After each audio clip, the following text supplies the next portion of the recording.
to order at 5:35. Please rise for the Pledge of Allegiance. I pledge allegiance to the flag of the United States of America and to the republic for which it stands, one nation, under God, indivisible, with liberty and justice for all. Okay, I'll start with additional deletions, amendments to the agenda. I wanted to, doesn't directly pertain to you, but we had discussed changing meeting times to 5. And then I think what happened was Amy wanted to wait and see what the next board person thought. But my question is, I feel like we should change it, and then if there's an issue with the new board person, then we can discuss it again, but I would like to add that onto the We agenda. could add that as an interview question. Make sure they have. Are you here at 5? So I would like to add that at the very end, maybe. That would be good, because then Jenica will be here. I know that she was okay with 5. when we Yeah, talked about it. that's she what I was remember. okay. So we'll just add that to the end, if that's okay with everyone. Yeah, I'm not sure we can make decisions Well, we. about that tonight. Oh, why? This is a work session. Okay, It's not a regular board meeting. okay, well, then we won't add it. Well, Well, we can we can discuss. talk about it, but we Okay. can't do anything Can't vote about on it. We can't vote on it. Well, it's just a meeting time though, isn't it? But I don't know whether we even have to decide that. Yeah, I think the It- superintendent could decide that, and if he knew No, that we wanted to do that, Board he chair. would probably follow Yeah. suit. okay, well, Why all not? right, Okay, then I'll make Kurt change it. I'm just there you go. kidding. Okay, so does anyone want to adopt the agenda? No changes. So we have 6 total. We have Is that- 6 to interview, correct? Okay.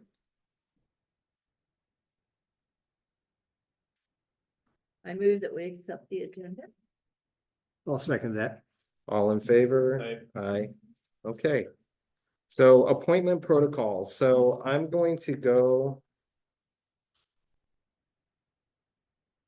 I will read these every time so that everyone hears them.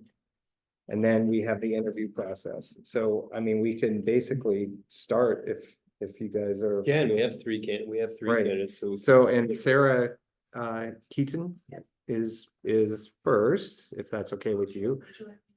Sure, please. And I'm Asa Yep. Sarver, so I'm the current chair. This is David Dorsett, who he's the old chair and is the one that because of his change in work is leaving us, it sounds like. And we're all having to go through this process because of him. We'll miss him dearly. I want to introduce yourselves. You're Yeah. more than welcome. I'm Edie Jones, and I do have a request. I wear hearing aids and I have a hard time often understanding, so please speak up and I will pick up everything you have to say. I will do that. Thank you. Edie, would it be easy if we moved her a little closer? Would that help? It always helps. Just we- Yeah. Yeah, sure. Yeah, Let's do that. it's almost more that they speak out than loud. Yeah. Thank you. Yeah, it's cozy, yeah. So this is, I mean, we're a small town. We almost everyone knows each other here. So I will read the qualifications. Do I get to introduce myself? Oh, I'm so sorry. Oh, You were so quiet. I am quiet. Yeah, that is on you. I'm Jeff Smith. Yes, I served on the school board with Steve yes, Keaton yes. a number of years ago. Yes. When we were building the high school, Steve was a contractor. Wow. Wow, was that wonderful to have him on the board during that time. Mhm. So his name's on the high school. My youngest son works for Steve now. Oh, wow. Good human being. Yeah. Yeah. Yes. Perfect. Back to the small town comment. So the qualifications, The board appointee must be a resident of the district for at least a period of 1 year immediately preceding the appointment, be a legal registered voter in the district, and may not be an officer or employee of the district. The position term of office will run through January 30th, 2025. Through June 30th. Oh, did I say January? June. Wrong J. June 30th, 2025. There is an election in May. Compensation, this is an unpaid volunteer position. Mhm. Training through the Oregon School Board Association is provided. I've discussed doing an orientation with whoever's appointed because it's needed. Time commitment. Currently, the board meets on the first Wednesday of the month from 5 or 6 p.m. Mhm. because we're on discussion about that too, at the district office. In addition, there are approximately 4 work sessions, 4 executive sessions, and 3 budget meetings per year, typically either following the regular board meeting or on the 3rd Wednesday of the month. The dates and times can be modified to best meet all board member schedules. Duties. The school board serves the community by setting district policies, missions, and goals. Board members approve the district budget, evaluate progress towards annual goals, guide collective bargaining, and evaluate the superintendent within the confines of the state and federal laws. The superintendent manages the staff who put board policies into practice. A board member must be a skilled decision maker and a team player, a public education advocate, policymaker, and a vital link between communities and the school board. Recommended practice. School board members are encouraged to attend the Oregon School Board Association Conference annually. School board members are discouraged from holding office in any school-based volunteer organization, i.e. Parent groups, while also serving on the school board. That's the qualifications, and since you guys heard that, I probably will not do that every time. If that's okay with you, but I'll offer it. Sure. So we have a list of questions, and so I'm sorry you get to go first. Okay, fair enough. Fine with me. Do you want to, and we'll take turns asking questions. Yeah, I would be happy to start. I'll go a little bit off the agenda here. I think it's helpful for us if we just, I mean, some of us know some of the candidates and some of us haven't met any of the candidates. Sure. Maybe if you could just give us maybe a 2-minute Reader's Digest bridge to, this is Sarah Keaton. Sure. Who you are, what got you to this point, why you're interested in the school board, Mhm. and then we'll take it from there, I think. Sounds great. Okay. I'm Sarah Keaton. I married into the Keaton family, who most probably are known, Steve being one of them. And moved here from Southern California 33 years ago. Been here in Sisters the whole time. Raised 6 children through this district. My last 2 are a junior and a senior this year. 2 girls that are about to launch.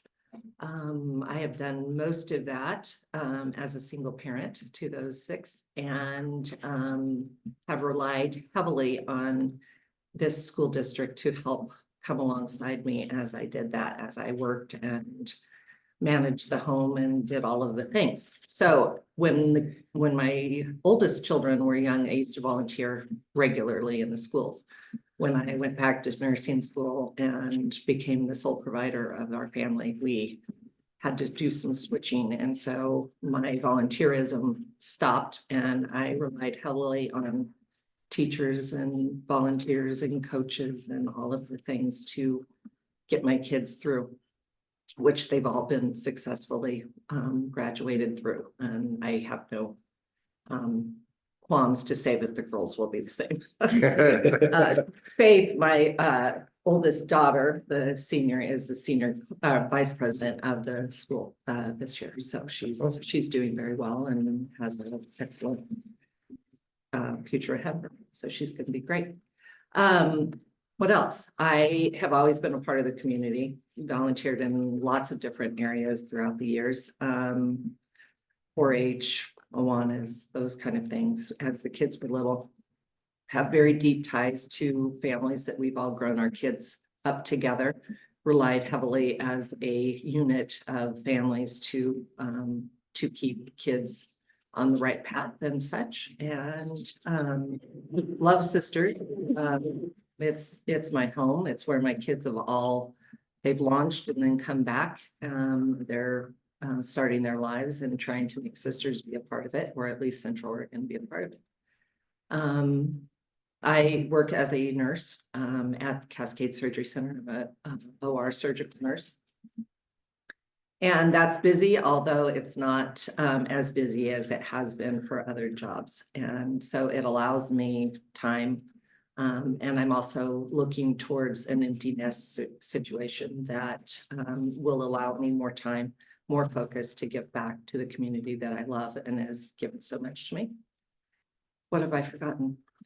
Oh, that's great. That's a super good start. I'm sorry, board experience. Have you been on any boards? No. Anyone want to ask them? Yeah, so Sarah, what do you think? I mean, obviously you've been here for a long time. You put a lot of kids through here. But I remember when I went through the same exact position that you're sitting in. What do you think is the primary responsibility of a school board member?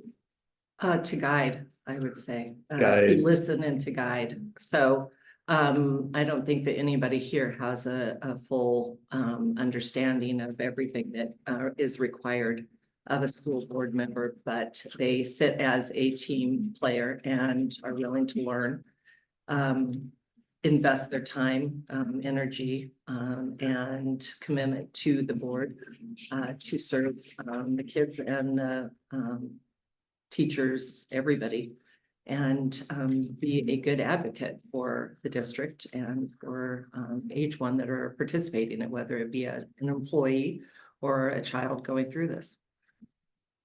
Thank you. What, since you've been involved in the schools and you've been here a long time, what's your perception of the strength of the school board? The school board, well, they've been great so far. So I think that each, it's come, it's gone. We've kept a very healthy school, and that probably stems from a healthy school board. Okay. So yeah. And the districts and the schools themselves, what else, what are other things? What do you see as the strongest pieces of our school district? Probably cohesion. We have kept good standards, and we have kept things running in a way that has provided minimal disruption to kids. We've grown a lot. Like when I first came here, we were still busing high schoolers to Redmond. So that was a change. And then we did the middle school. We built the middle school that was then the high school. And then we quickly built the high school that is now the high school. And now we've replaced that. As things grow, there's always growing pains. There's people in the town that don't want growth. There's people that want growth. So it's always a blending of what we need to do to keep everyone as a unit and moving forward towards what we need to get done for kids. Thank you. Mhm. Want to read the next one? Go. Here, Sure. what are the most critical issues facing the school district today? Are you asking for every school board, or are we talking about Just here. sisters District. and sisters? Our district. Well, I'm not sure what one is most critical. I think that we're in a pickle with the needs for, I'm sorry, I forgot the word that it PERS. is, yeah, PERS. We're struggling with that. I have a daughter-in-law who is a teacher. She works through Bend, but she keeps me abreast of a lot of things that our teachers are struggling with over the states and everywhere else. So I would say PERS is going to be a pretty big issue. What we're doing with facilities is an issue. Whether or not we can continue to rely heavily on taxpayers as for funding. All of those things are probably a continuation. And acquiring teachers that are able to afford to live in Sisters. Okay. I have a question for you, Sarah. So, and I think we've kind of been in this situation a little bit. If there was something that I felt really strongly about Mhm. personally, not necessarily with my board member hat on, but I have a personal conviction about something. And it comes up as a conversation in a board setting because it has implications with our kids. Mhm. And I feel very strongly about it. Let's put you in that position. What sort of strategies would you employ to convince your fellow board members of your opinion and your thought? And if despite all of that, the vote was contrary to your real personal conviction, Mhm. what would you do at that point? How would you remedy that? Does that make sense? I totally get what you're saying. I'm not sure remedy would be the appropriate word. I would say that you pick up and you move on. And you do the best for the group and for the place that you represent, which is the board. Personal convictions are not the majority here. We get to set those aside and we get to work as a whole for the betterment of the group and for the district. So each of us bring probably pretty strong convictions on what we would ideally want in our lives, in our children's lives, and our grandchildren's lives and everything, but we don't get to have that be the primary. We get to work as a group to get the best for everybody. Good. Yeah, thank you. I do want to ask if you were appointed and if you weren't appointed is also an option, will you plan on running in the May election? I was planning on it, yes. Okay. Do you have any questions for us? I have a question. Sure. Great. The pandemic is fortunately in the rearview mirror. Yes. If you were to counsel the superintendent about how we, or maybe even in retrospect, what might we have done different that would have been better for our kids? Well, that would be a crystal ball and the hindsight being 2020, right? Yeah, I mean, Yeah, that's where we yeah, are Right. today.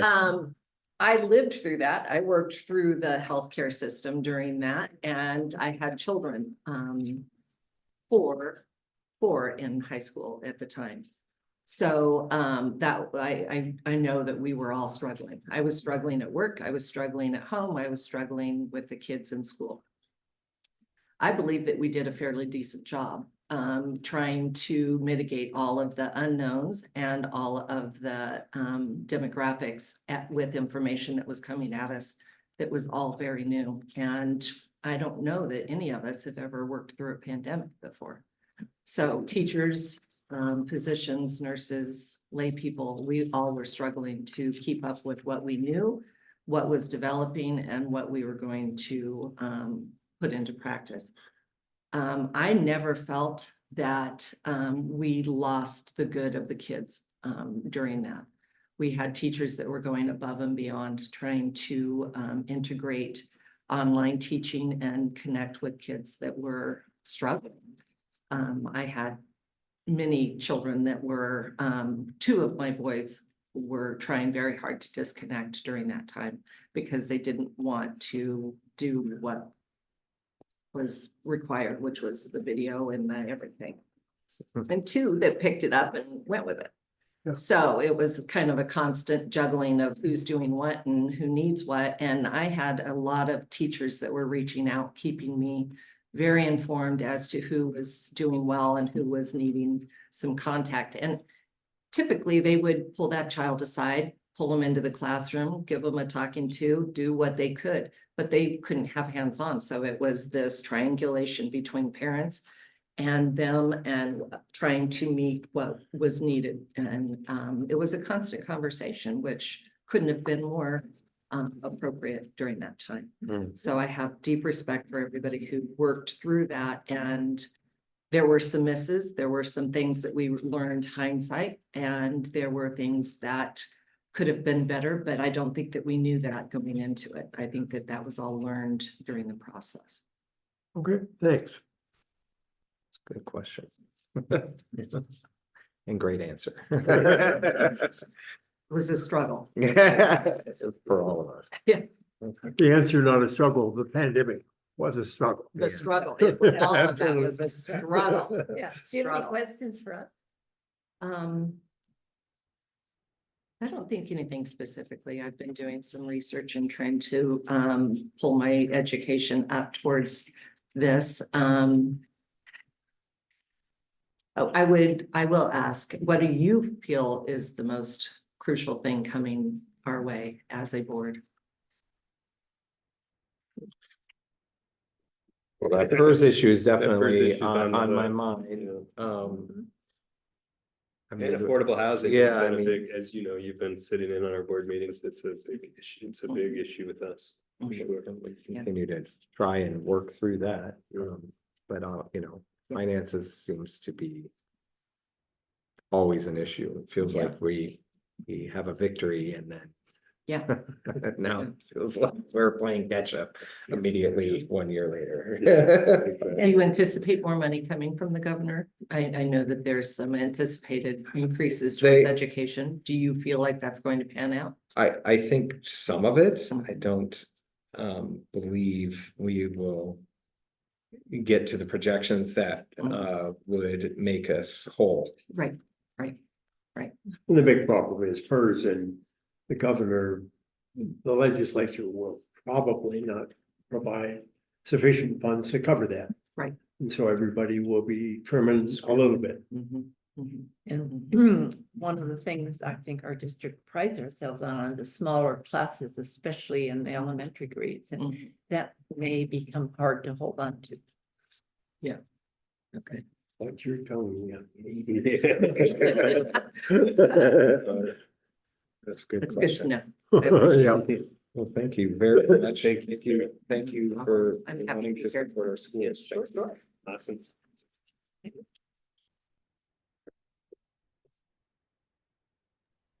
Take a minute, right?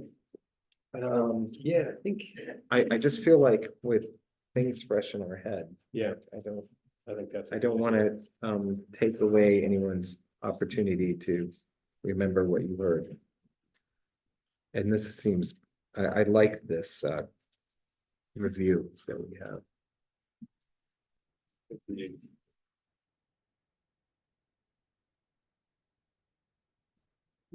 We have 3 minutes. Yeah, 3 minutes is enough.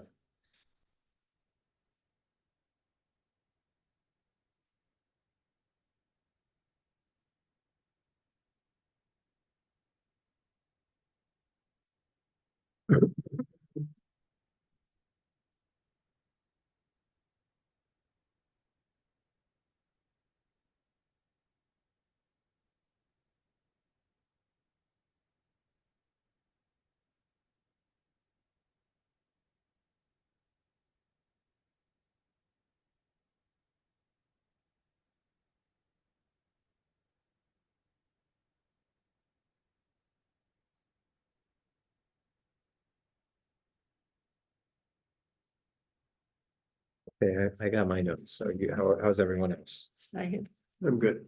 Great. It's okay with you all. Move on to Eric Benton. Please join us. Please forgive me, I'm still getting over a little bit of a cold that my daughter gave me for Christmas, so. But, With pleasures of brain. no, absolutely. I will not read that unless you would like me to. No, I think I followed along. Okay, I can also give you a copy of it if you would like. So I guess we could just start with some questions. Do you want to go off script? Again, there, David, Sure. as a- I like that way of starting. I like You it guys are too. open to that. I'm fine with it. I do think these, we kind of hit all these Yeah, we anyway, did. Right. and I think Yeah, that's I fine. think so. We must essentially ask the same questions of all the candidates. Great, No, Okay. if we can kind of, that's fair. Just- And that, just- and if there's a wheel we can turn on just to have you Remind spit it us. out the same, I'll look for it. Okay. I'll try. We have a recording of this somewhere, so maybe we'll need to Well, rewind it. see, then I think the second, third, fourth, fifth, and sixth candidates get time to think about their answers. If we ask Well, the same that's- questions every But, time. That's we, how, that's how it that's the works. way it has to work. Wow, But so it's then just all luck we of the have to- drawing. Yeah. But anyway, we're all friends here. so. Yeah. And we had a chance to meet, which I appreciate, but you haven't met everybody. And I think like what we had Sarah do, maybe just give us a little background. Yeah. What got you to this point, who you are and, Yeah, and absolutely. why you're here. Totally. So, it's a pleasure to meet all of you. My name's Eric Benton. I grew up in Sisters, Oregon. I moved here when I was 12 weeks old. My dad was a elementary school teacher. My mom was the high school nurse, for a number of years. I graduated in '96. I currently have 2 children in the school system. I have a kindergartner and a freshman in high school. We moved back. I left for college, and one of the upshots of the pandemic we were just talking about is that it afforded certain realities to people to move around a little bit more. And when that opportunity to come back to my hometown came up, I jumped at the chance because I know this community is very special. We were living in Portland at the time, and we knew what the Portland school districts were like. We had a number of years experiencing them with our son. And we knew that this is a great community. The schools are well supported. They are a cornerstone of what makes this community special. And I wanted to give my family every opportunity to come and be part of this community again. So,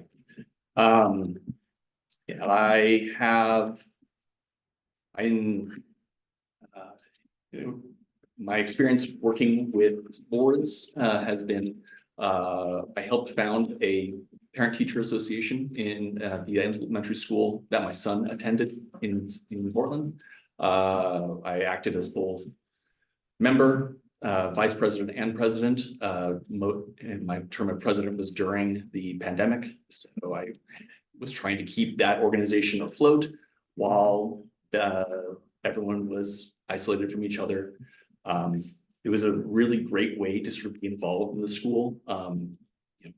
It allowed me to engage in ways and create that sense of community that I really enjoyed. And then one of the reasons that I'm really interested in attending or joining the school board here at Sisters is I'm looking for another opportunity to participate in the community. The schools are, as I said earlier, are very important to me. I am a product of these schools. My parents were involved for many years, and I feel like education is one of the most fundamental tools that we can give our children. And I want to see the sister school districts continue to be as good as they are and help us put out as many wonderful kids as we do come to this district. Let's see, was there anything else I wanted to mention? I think that's most of it that I wanted to cover in that. Eric, Yeah. I had the pleasure of dancing with your mom and dad at Scottish dancing. Yes, the Long, continent. long ago. I moved here, so, Yeah, I was there at those dances. yeah. But, what do you feel is the primary responsibility of a school board member? A school board member is really there to help establish, to support and help the operation of the schools and ensure that they are able to maintain the high, at least in Sisters, maintain the very high standards that we've come to expect. They are there to help with the operational aspects, both I think Asa, you already covered this, but the budgetary, the fiduciary aspects of managing a school district, as well as the board is there to lend a sense of stability to help schools continue to operate as well as they do.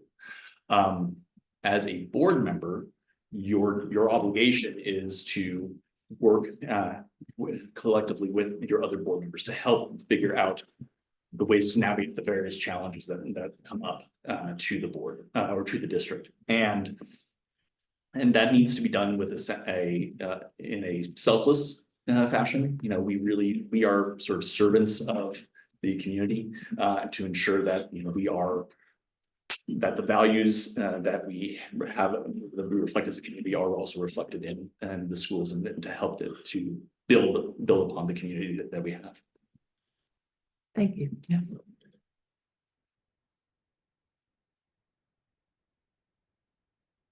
What do you perceive to be the strengths of Sisters Districts and its schools?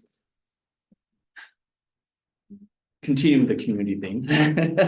You know, Sisters is very special, both to me and in terms of other places that I've been. You know, it has, while there are a number of different folks that all make up the area, we also need to work together and respect each other, and also to sort of build on top of find commonalities and how this works.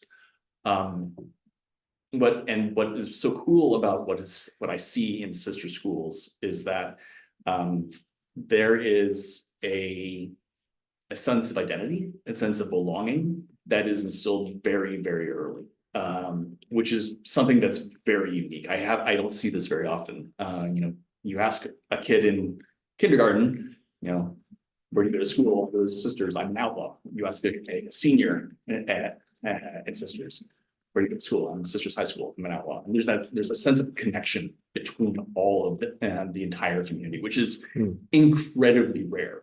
My daughter got to participate in the high schoolers coming down and teaching one of the science classes recently. And, you know, she had this connection with these kids, which was really special. I'm really grateful that those opportunities exist. And so, you know, Sisters, you know, the district itself, it is small, but it is also growing. And so that is a challenge that we're going to have to figure out how to have the schools grow with the community as well. And so I think that's going to be something we're going to have to, that the board will have to navigate and help measure to ensure that we can both provide the same high quality education to all the students that we currently have, and also retain the great staff that we've also managed to find over the years. How did you hear about the opening? How did you know about it? Asa mentioned to me that this position might possibly be open, and he recommended that I apply. What do you think the most critical issues are facing the school district? It's going to be a common refrain, but you know, the budgetary concerns are probably the most pressing. You know, we have our PERS obligations to all the former staff that and current staff that we have. You know, they're all hardworking. They've given up a lot to be here to make this happen, and you know, we need to make sure that we can both have schools that thrive, but also meet our obligations to those individuals as well.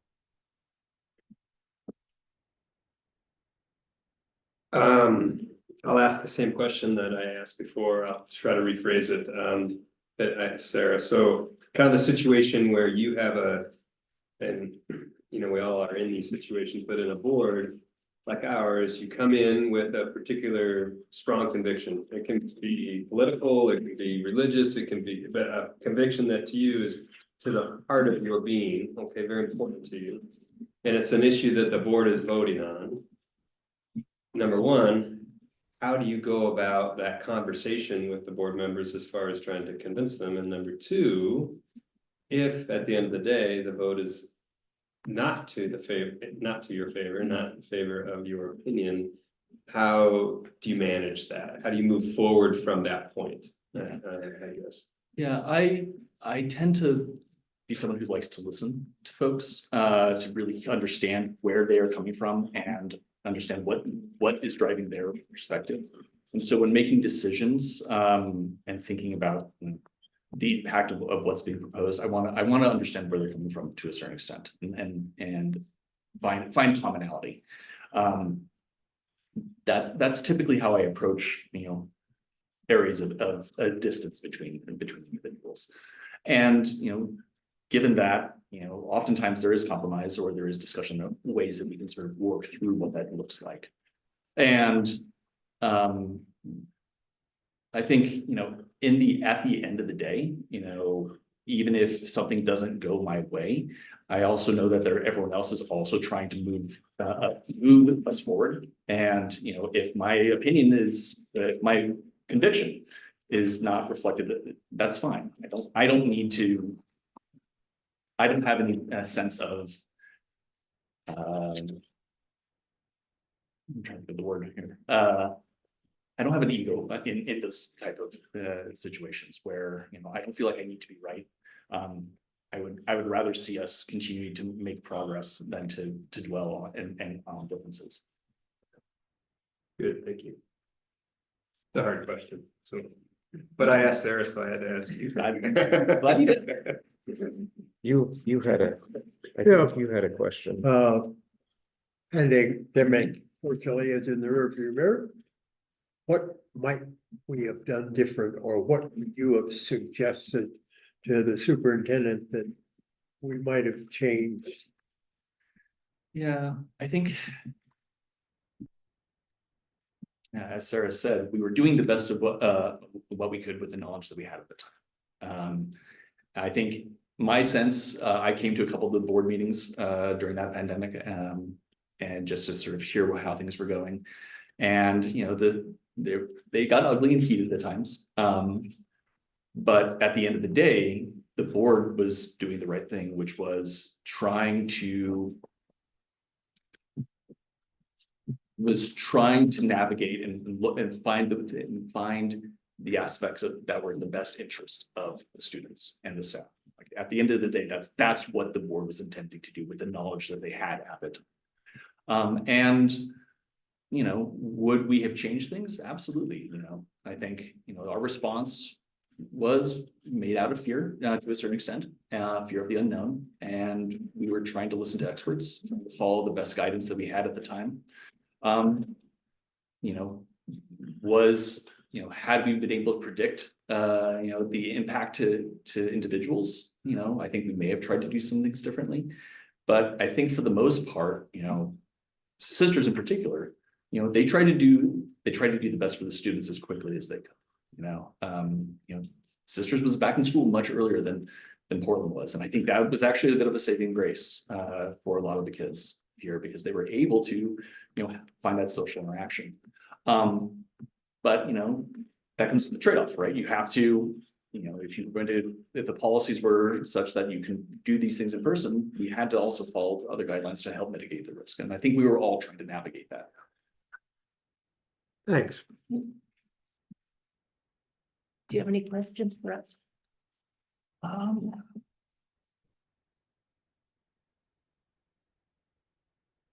So let's see. I think you answered the question already of what you perceive as the most crucial challenge ahead of us, which was the PERS and the affordable housing aspect. What are the things that you are looking forward to in 2025?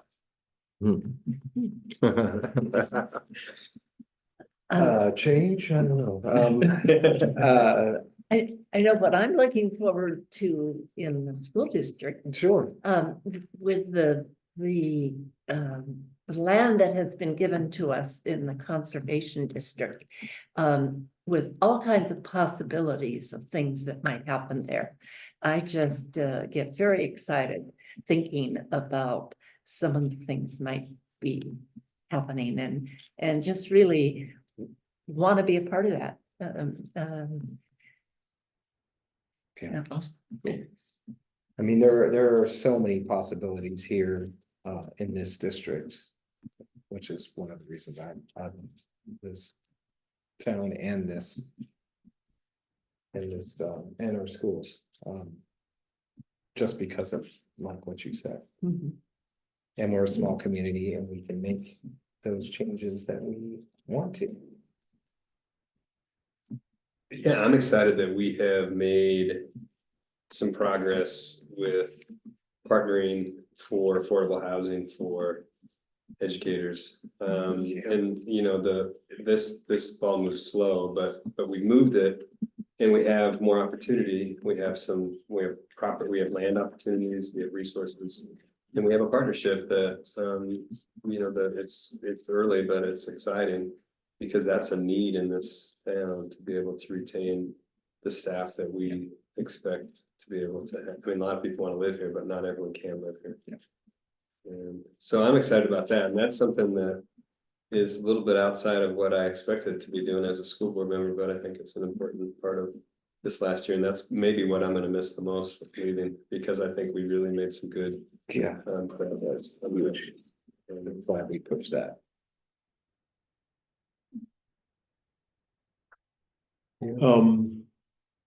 We have a first-rate superintendent. Best superintendent we've had in the 20+ years I've been on the board. I try to support him. Because we'll keep him around. Personally, the thing I'm excited about is going to wrestling practice. I'm an old wrestler and I'm gonna help out with the middle school and That's I'm awesome. excited about that. I can still get down on the mat. Just not sure I can get back up. Thank you, Eric. Yeah. Yeah, Thank thank you so much. Oh. Yeah. There was We one would- question we Yes. didn't ask that Oh. we needed to make sure we ask, because we Yeah. have to ask everyone the same question. And that is, Okay. if you were appointed and or not, that doesn't matter, would you intend on running in the May election? Yes. Thank you. Perfect. Yes, that was the question about what we look forward to. Okay. Yeah. There we go. Okay. Do you guys want a minute to write? Yeah, again? can you, Yeah. yeah, And we can can we have a talk, quick yeah. pause so that maybe we make sure Jenica knows? kind of the- Oh, yes, Jenica, So- okay, you just missed Sarah. She's right here. I got today's was one of those days, but So, I read it all through. so Sarah, Jenica, yes, Jenica, there's a protocol. We have to ask everyone the same questions. And yeah, if you wanted, the interview process is the most important. Cool. All right. Marty, you want to join us up here and we'll, or do you guys want a minute? Give me. I'm sorry, Yeah. we'll give you Minute. 2 minutes to hang out. Yeah, Oh, sorry, I would have passed that. has it happened? Resolutions haven't started yet. Oh, No, what fair did I enough. start? When do they start? Will you let us know? Or don't let us know, maybe. Mine usually start. It's one of my favorite.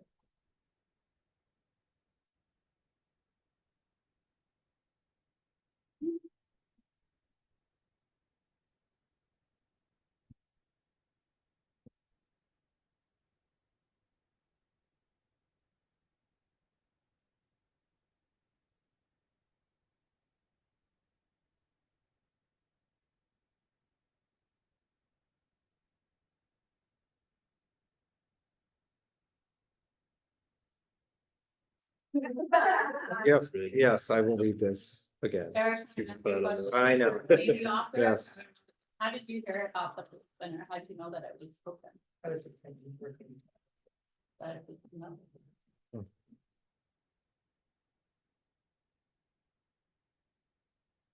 Oh, you were at the board, that board meeting when I, yeah, almost started to cry. Yeah. Yeah, We all you're cried. dead. We all cried that day. Yeah. Is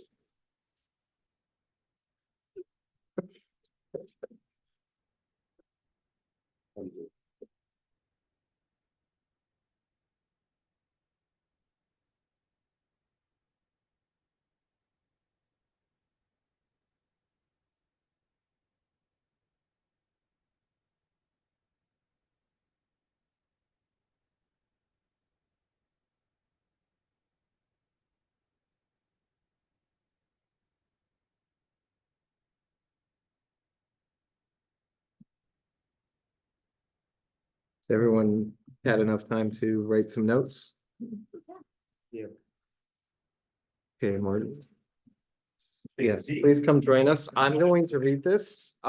This is about qualifications and term, your compensation. You get paid and treated. Right. Yes, yeah, it's good to, good to see you. All right, yes, exactly. I If don't know you would why- like one, you are welcome. I don't know why it's over there. Somebody over on this end, grab it. You should Oh. just pass it around. So the qualifications, I'll go through this. The qualification, the board appointee must be a resident of the district for at least a period of 1 year immediately preceding the appointment be a legal registered voter in the district and may not be an officer or an employee of the district. Terms, the position term of office will run through June 30th, 2025. With there being an election in May for another 4-year term. Compensation, this is an unpaid volunteer position with cookies. And lunch. Training through the Oregon School Board Association is provided. Time commitment, currently the board meets on the first Wednesday of the month from 5 p.m. to 7 p.m. at the district office. In addition, there are approximately 4 work sessions, 4 executive sessions, and 3 budget meetings per year, typically either following the regular board meeting or on the 3rd Wednesday of the month. The dates and times can be modified to best meet all board members' schedules. Duties, the school board serves the community by setting district policies, missions, and goals. Board members approve the district budget, evaluate progress towards annual goals, guide collective bargaining, and evaluate the superintendent within the confines of the state and federal laws. The superintendent manages the staff who puts board policies into practice. A board member must be a skilled decision maker and a team player, a public education advocate, policymaker, and a vital link between community and the school board. Recommended practices. School board members are encouraged to attend the Oregon School Board Association Conference annually. School board members are discouraged from holding office in any school-based volunteer organization while also serving on the board. It's a mouthful, sorry. I'm gonna need some water after that. So we have to ask everyone the same questions, so we will do that. Do you want to start or? Sure, I'll start. Because Shall you we did that. introduce again? Oh, sure, yes, we can introduce ourselves. I'm Asa Sarver. I know you from picking up kids every single day. So, and yes, you know who I am, so I'll let everyone else speak. Start with our colleague on the left. I was gonna start with with the woman who runs the place. Yeah, yeah. I'm school board secretary.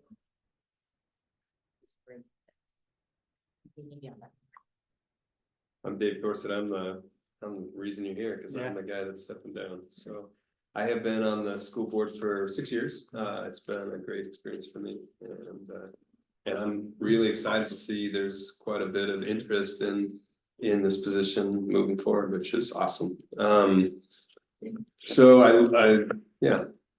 leave it with a little, it's bittersweet. I think 6 years was a good amount of time, but it's hard to believe that I had aspirations to follow in Jeff's footsteps, but. Jeff Smith, I've been on the school board starting in the last century. I believe in schools, I believe in kids. I think I've got some academic background and stuff that's pretty relatable to being a school board member, and so I'm happy to share it. Keeps me out of the bars for the most part. And out of jail, and that's a good thing. And I'm Edie Jones, and I've been involved with early childhood education with parents and very young kids. And I do have a request that as you're talking, to speak up and speak out. I wear hearing aids. I will work hard to catch everything you say. Yep. I don't want to miss anything. Yep. So I appreciate you being here. Absolutely. I'm Kate's mom. I have one daughter in 8th grade. I'm Jenica Cogdell. And yeah, I'm here because I wanted to get involved and had a daughter in the district and that's really good. Yeah, I guess this is my fourth year on the board. So do you go by Marty or Martin? Martin. Martin. I have a brother-in-law that's a Marty and a father-in-law who's a Martin, so. Oh, that's funny. So let's stick with Martin then. So Martin, Yeah. kind of the way that we've been starting this is more just, I mean, this is pretty casual environment. We'd just like you to share a little bit of what got you to this point. I mean, I read, obviously, all of you have written nice applications, but sort of in your words, Yeah. why you're here, Yeah. who you are. So I'm a Head Start kid. When I grew up on the Wind River Indian Reservation in Wyoming. And I started in Head Start. I am passionate about programs that put kids in positions of success. Head Start was one of them. The school here in Sisters is, by extension, yet another opportunity to further so many kids' lives. Growing up, I saw the disparities with how things were provided to those with not and those that had. Growing up on a reservation, there's a lot of that.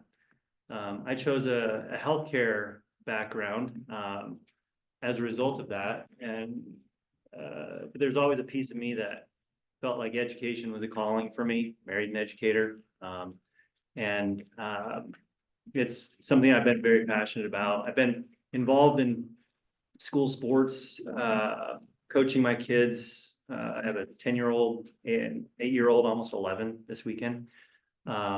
Coaching their athletics, and then participating in whatever I can to further the education in the school with the kids. My wife helped lift up the VIP program. That was a test run here at the school that I just loved it. I mean, it's just getting out, participating with kids, and showing them that that you can succeed if given an opportunity. And that's all that I think. I want to take advantage of this opportunity to meet with you all. I realize it's by extension an elected position. I'm most likely not going to pursue the election. I feel like it's probably something that should be open to the community, and being put in this position probably gives an individual a leg up on the actual election. And so I'm one that is willing to get in the grind of it for the next 6 months, help support the position, and then leave it in the good hands of the elected individual that would fill this role long term. Of course, I would love to fill it long term beyond that, but I do feel like this might be something of a coveted elected position, and so I'm wanting to lean in, help as needed for the next 6 months, and then turn it over to whomever is able to get in the elected role. That's one of the purposes of me applying. I really want to get my hands dirty, get experience in helping in this role, and then turn it over. And then maybe in the future, when it's not maybe something feeling biased a little bit, and put in a position of strength of elected or being elected, I'll come back and help support, but definitely want to get involved this way.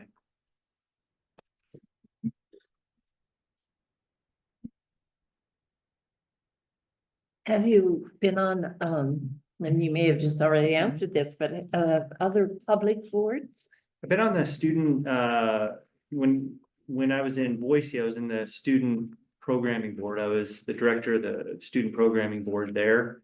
Now that was a few years ago, but I not only directed the school board, the school student board that was in charge of a host of events that would happen on campus, anywhere from concerts to performing arts and debates and other things. But I was also, early in my college life, I was elected to the vice presidency of our school board or school council.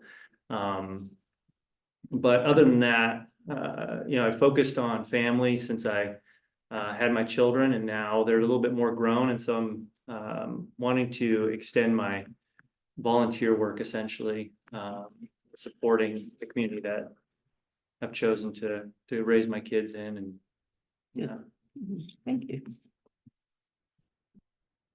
We talked a little bit about the responsibilities of the board. Is there any questions around that or anything you would want to add around that? I think you were here for that, right? The reading.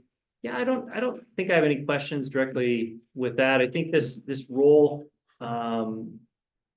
because it's time limited, 6 months, there's, a lot of opportunity to, in my profession, I'm an avid follower of rules in government.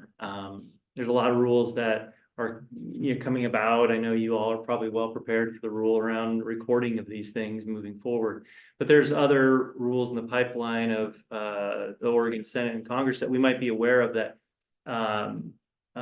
I'd love to lean in and support, learn, and get prepared for in handing off this role to the next elected position. So there's areas that I'm super excited to help support in this role, and then obviously getting out and being part of the community, going to basketball games, continuing coaching. I'm probably going to throw my application in coaching here for middle school basketball. There's other active roles that I'd like to participate in and be part of the community as a board member, listening, bringing that back to y'all, and finding avenues to support. We follow essentially Robert's rules, like in a lot of ways. Is that sounds like that's something you're familiar with? Yeah. I mean, there would be a learning curve after dusting off the old mind on the Roberts rules, but I've certainly followed those in past. So if you were a school board member, Martin, what do you think the primary responsibility that you would have as a school board member? Oh, listening to the community. As Asa indicated, I'm always picking up my kids from school, dropping them off. I have the luxury of having some flexible schedule with my work, and so I'm able to really participate in some of those things. In this role, I would be a conduit for those all around the community, bringing their thoughts, their questions back to the board for further discussion. Because it's 6 months, I want to get my hands dirty, but I also want to build those relationships with additional parents and listen, be a support.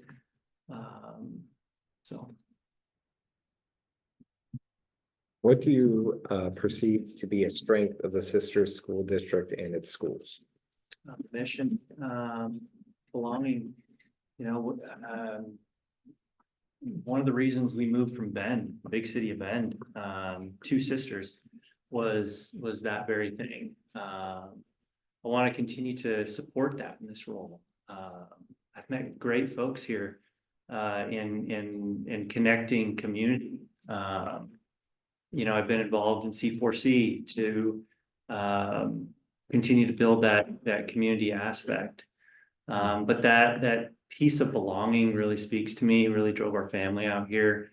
The ability to raise children up from kindergarten all the way up through senior with the same grade, same kids. really speaks to that belonging piece. And so I'd like to continue to foster that in any way I can. What do you see as the most critical issues facing school district? PERS. I mean, financially, that is one of the largest, holes in Oregon that we have to understand its impact and, specifically for this school district. I also think the, teacher retention is paramount. Teacher wages here in Sisters, are not as high as, other communities, specifically here in Central Oregon. So we have to build on what is retention? How can we retain top teachers? It's a big problem here in Oregon. Something like 40% of first-year teachers are gone within 3 years. That's not okay in any professional world. And so I think we have an opportunity here in Sisters with not only the surrounding areas as being a marketplace for attracting teachers, but we have to not only attract them, but we have to retain them. And how do we do that? You know, there's obviously a discussion that should be had around that, and I know there has been. I know Kurt's working on a lot with housing. It's a big problem. Can't have a teacher, a new grad here that's passionate and be able to afford to live here. And so how do we work with that? Bend has done some very unique things with purchasing land and building houses. And I know that that's something that Kurt's worked on and has explored here as well. I think that's there's opportunity there with the urban growth boundary, and how can we leverage some of the land and plan for the future there for teachers and community workers. We have the most seasoned staff in the state of Oregon. Whether we can continue that with high housing prices in Yeah. California and town is gonna be pretty huge. Yeah. So Martin, I asked the first two folks this question, and I've actually found two questions in our list that summarize it maybe better than I was putting it. So I'm going to ask you both, all right? Yeah. First is, if you had an issue that was extremely important to you personally, what methods would you employ to influence or persuade your fellow board members of your convictions?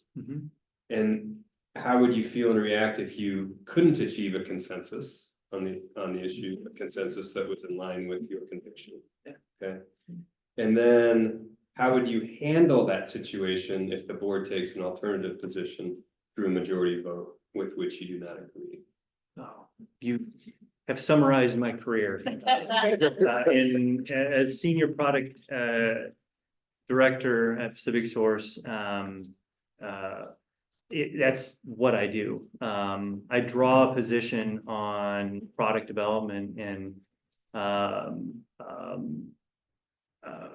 in doing so, I leverage data to support my position.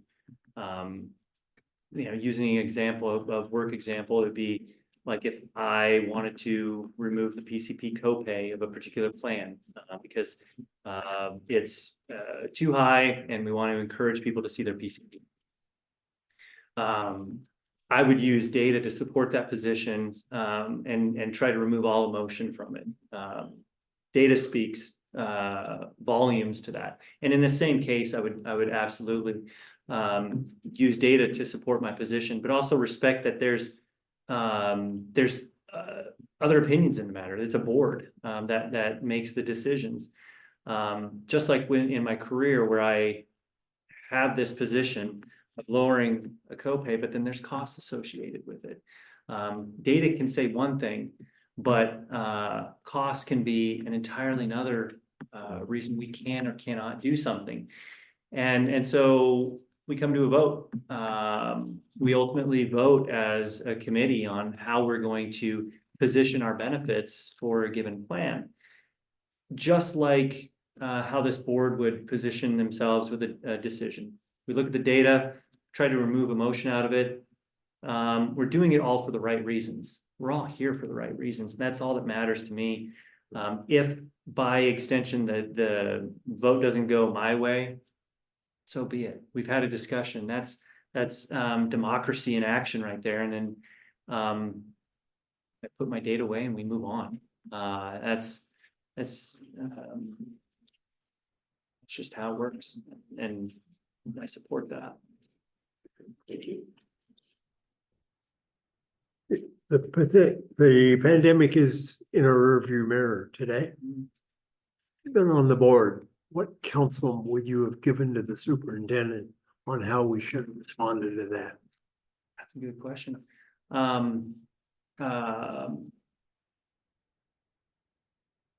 Going through the pandemic, there's a saying that we're all in the same boat, and we're just all paddling together. And I didn't agree with that. I think we're all in different boats. Some were taking water, some were not taking water. Some had the luxury of having avenues to have their kids be part of a work group to learn together. They could pay somebody or even have the means because they were working from home to support a group of kids that were on their iPads learning while others struggled. The position of COVID and the varying degrees in hindsight is 2020. We had to look at the data at the time. At the time, there's a lot of unknowns. There's a lot of questions around whether or not kids were as affected as adults or seniors. There's a lot of emotion and how if kids went back to school, were they wearing masks? Were they not having to wear masks? Were they in pods? Were they not in pods? All those pieces are data points to best inform what this board would then decide to do. I think this board took an approach that was well balanced. It's the approach that I probably would have taken in support of the younger kids. It's really hard for those younger kids to not be in class. It's really hard to not build that community. It's really hard on those parents that didn't have the means to take time off work and support their kids in their learning. And then we had teachers that were at risk. But I think what we did here was a balanced approach with having some kids come in some days, some kids come in a different day. It's an approach that I would have supported and appreciated. There was schools when we were in Bend, my daughter went to Amity. Hence why I'm a big proponent of community. If you know the school, community is the essence of Amity. These kids were, their being was, and their school experience was community, and that was ripped apart from them. They were given iPads and they were sent home. It was really hard. It was really hard. I was fortunate enough to have my daughter. She still was able to go to preschool at the time, her old preschool, and continue to learn. But it was not the same for everybody. And that's the challenge this board has. You have to look at it as a peanut butter spread approach with those that have means, those that do not have means, and where do you draw that line? I think you all did a great job. And it's probably the approach that I would have taken. Good, thanks. Do you have any questions for a board member or any of the board? No, I don't think I have any questions. Specific, I mean, you guys have answered a lot of questions or talked through that wonderful lead into the board was and actually answered a couple of my questions. The cookie pay was good. So I think I'm probably good. I think maybe the starting time. I know you're going to be leaving here shortly. So is it beginning in January here? The position's going to be Hopefully, if we can come to a conclusion this evening, yes, the first meeting will be on the 15th. Okay. Yeah. Yeah. Great. That's the plan. Yeah. But we have so many good candidates. I mean, I think this is probably the highest turnout ever. Yeah. Thank you. Yeah, I appreciate it. Yeah. Thank you so much. Thank you very Mark. much. Okay, thank you. Thank you very much. We don't stick around, do we? It's up to you. You can if you want, but you don't need That's, to. these are all candidates. All right, well, I have some kiddos, I have a sick kiddo, so. I understand. Perfect. That sounds great. Nice to Take meet care, you. buddy. Okay. Martin, see you soon.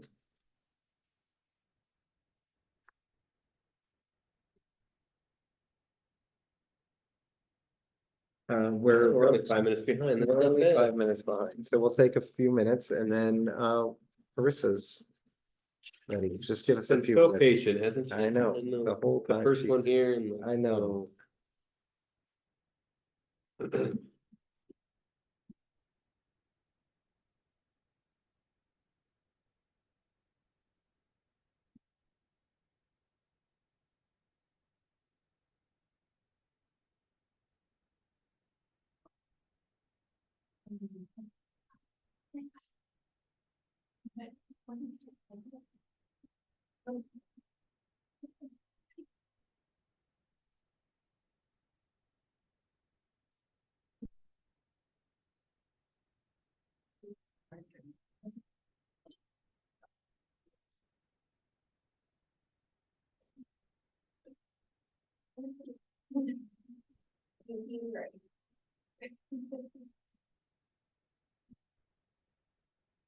Everyone had enough time to write some notes? Great. Hey, Carissa. How are you? If you would like, I'm happy to read this. Please read all of it. Absolutely. No, I will I'm read just it in only Spanish. I actually feel like, I know you said like people that come after are at an advantage because they already know what the questions are. But I almost feel like I'm at this disadvantage because I want to say something different or new or like thought provoking. You can't just say, oh, ditto to Eric. I'm like, oh, their answers are. They're really smart. I'm over there nodding my head, like, yes, this is what I, so, Fair enough. they'd be awesome to work with. I think you've met all of us, I think, in your previous, yeah. Here. So you have 4 kids. Four Yeah, me kids. too, and my mother-in-law, I'm still mad at her, she said there was no difference between 3 and 4, which is complete BS, isn't it? Yeah. And you know that, cause you're in a very busy point right now. And my mom. And I shouldn't even stand up, for that. Was Nora. You know, yes. But I guess who am I talking? You win, I think. Yeah. But, we kind of know how this is going, as far as question and everything. We're just interested in you and who you are and why you're here, and that's maybe the best place to start, and we'll go from there. Yeah, I have been passionate about education my whole life. Always wanted to be a teacher, became a mom, all the things. I graduated from Sisters High School, so I know firsthand how excellent our school district is. And I want it to continue, not just for my own children selfishly, but for all the kids in our community. This is a place I grew up, and it's a place I returned to after I moved away to college. When I met my husband on one of our first dates, it was like, okay, we agree, we want children. Where do we want to raise our kids? And when he knew that we grew, that I grew up in Sisters and where my family was rooted, it was like, how can we fast track our lives to get back over the mountain back to Sisters? So, and we did it. I know that not everybody is as fortunate. Sometimes, people want to move here and can't find jobs or housing or all the things. So we were able to make it work so that by the time my oldest entered preschool, we were already here and ready to go. So this is the only community they've ever known and lived in, and that's our plan from here on out as well. I went to Oregon State after I graduated here and got a degree in early childhood development, human development, family sciences with the early education emphasis. And went on to the University of Portland and got my master's in teaching. I taught in the Happy Valley in the North Clackamas School District from 2004 to 2011 when I was pregnant with my oldest. And that's when I kind of took time away to raise my family. And I'm still doing that, so I'm not back in the in the teaching mode. When we moved back here, I started kind of networking with family, with other moms. It was kind of moving back to a new place as everybody had moved on and reconnecting. So I joined a parent group and met other moms that way, and then that just kind of morphed into volunteering in preschool, moving on to the SPTC way back in its early days. And I've been on that board in various capacities, chairing different events like art nights and carnivals and staff appreciation week, fundraiser, kind of lots of different hats in that capacity. I also spent some time substitute teaching in our district. So I kind of have some firsthand knowledge of what it's like in the classrooms here, besides being a student myself 25 years ago. And like I said, I'm a parent of 4. So I have an 8th grader, current 8th grader. I have a 6th grader, a 2nd grader, and then my youngest will be in kindergarten next fall. So I kind of run the gamut of all of those, and I'm going to be here for kind of the long haul to see it all, through. Yeah, you spread them out. Yeah, so, Yeah. and what else? I'm currently on the school's foundation board. I'm new to that board, but it's been a very eye-opening, wonderful experience in seeing the donations and funding, extra funding that goes toward all the extras we're able to provide our students in this district.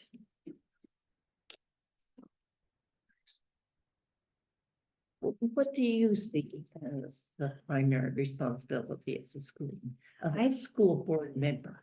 I think first and foremost, it would be giving a voice to the students and the parents in our community, kind of being that liaison between community and what's needed and what's most beneficial to our kids.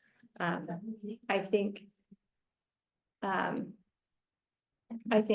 ability to listen, to cooperate with the rest of the board, and sometimes make the tough decisions that you have to make. Thank you.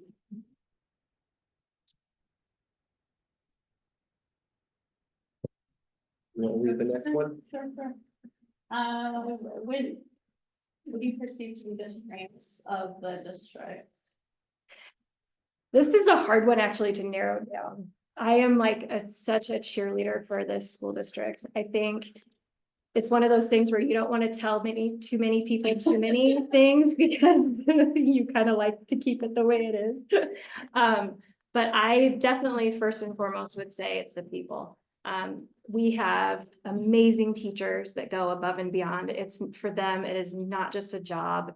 They day in and day out are thinking of what's best for our students and how they can, help them attain the goals that they have. And support staff. I mean, that includes all staff. That includes the custodians and the bus drivers, and that we have just an amazing group of people that is really here for the kids in our community. So I would say that's definitely like kind of number one boasting aspect. The other one I would say is our district is like, we are so good at innovation, thinking outside the box, coming up with solutions that might not be like your traditional avenue.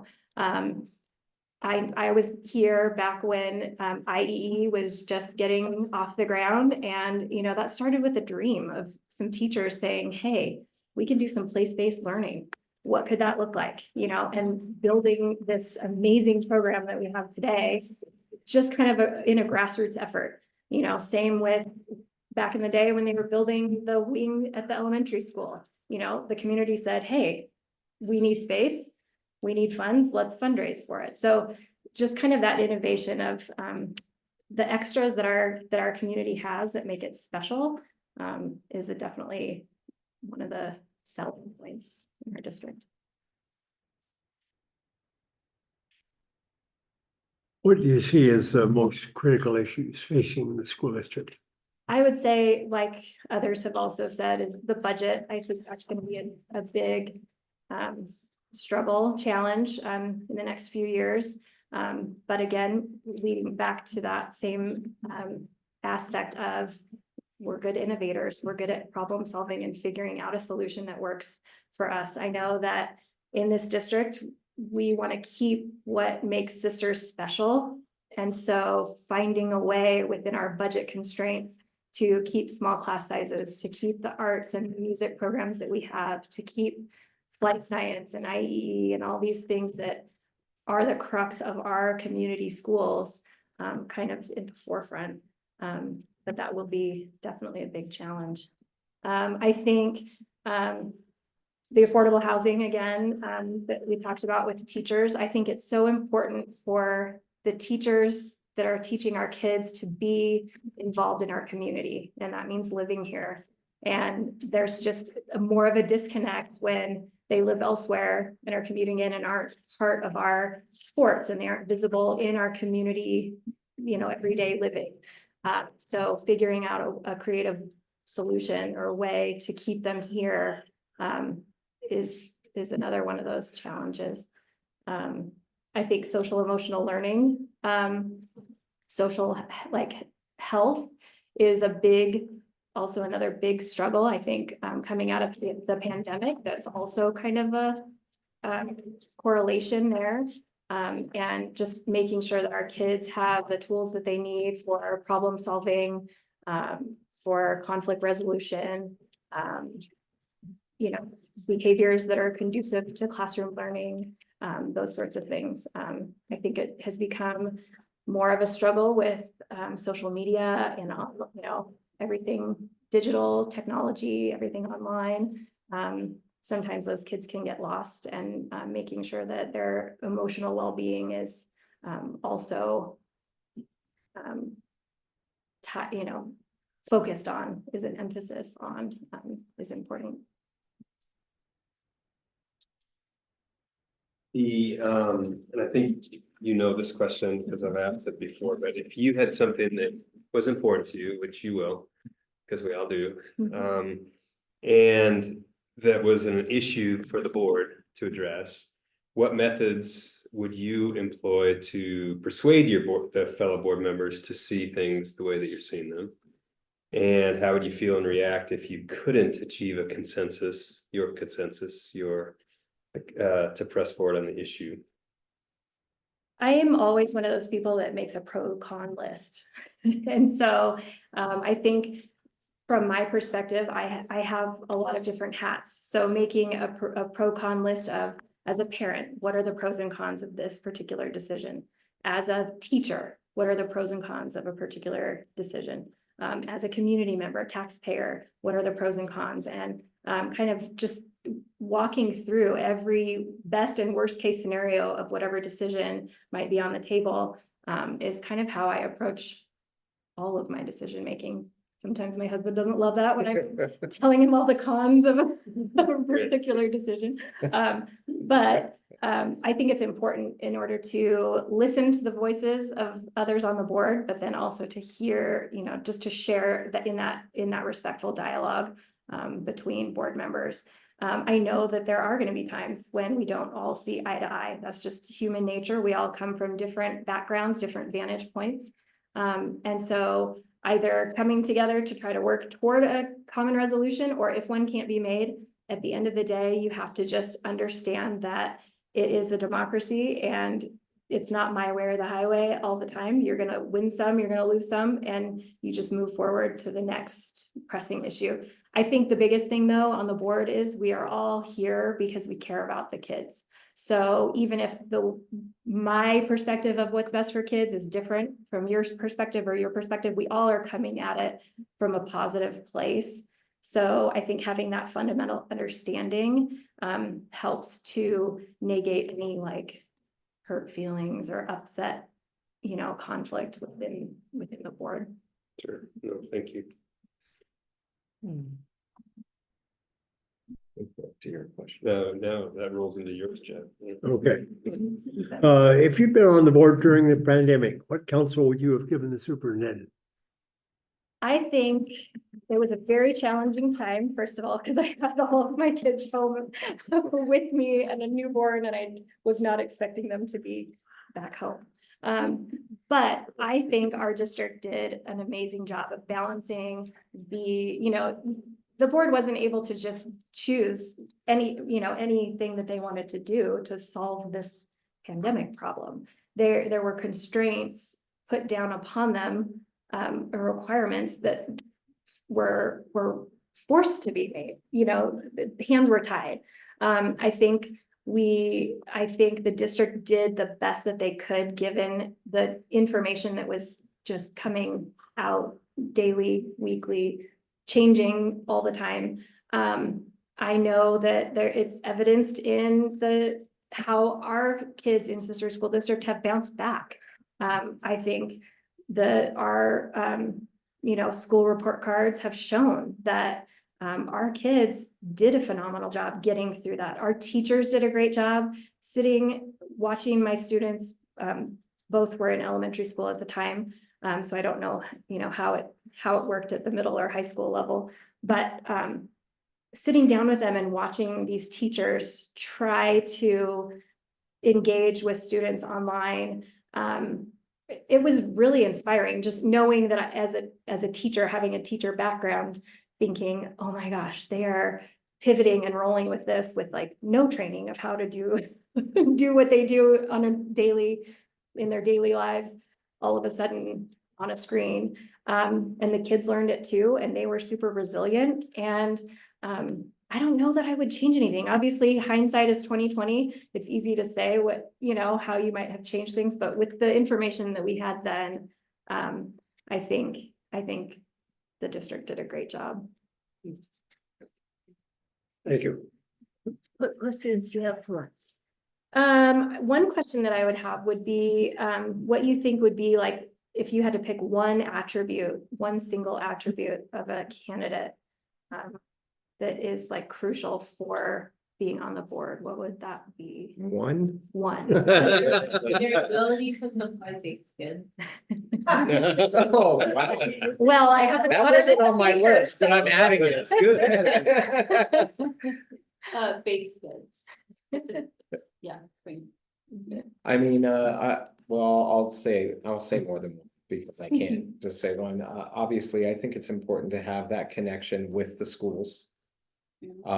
Kids in the school, and that brings up contact with parents. You experience what your kid has experienced through their eyes a little bit, obviously, as best we can.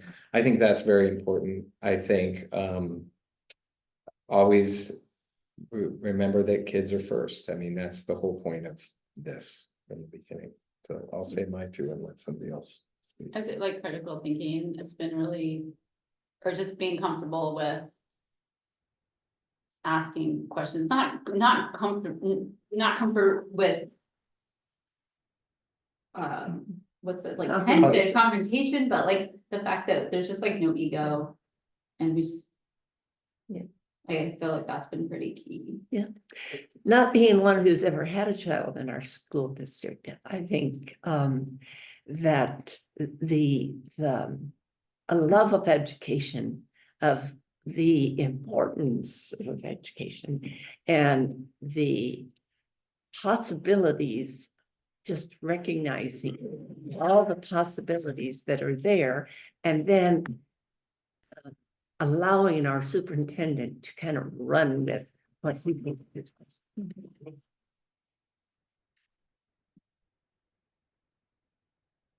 We're part of a team. If there's a difficult issue and I'm on the losing side, my notion has always been, I guess I was wrong. I trust the majority of views on the board and you lose, you move forward and wholeheartedly accept the decision that the group has made. Unfortunately, we have been blessed for a long time with really good people who wanted to work together, who had the kids' best interests in mind. And with a couple of exceptions that I won't name, people were all on the same team.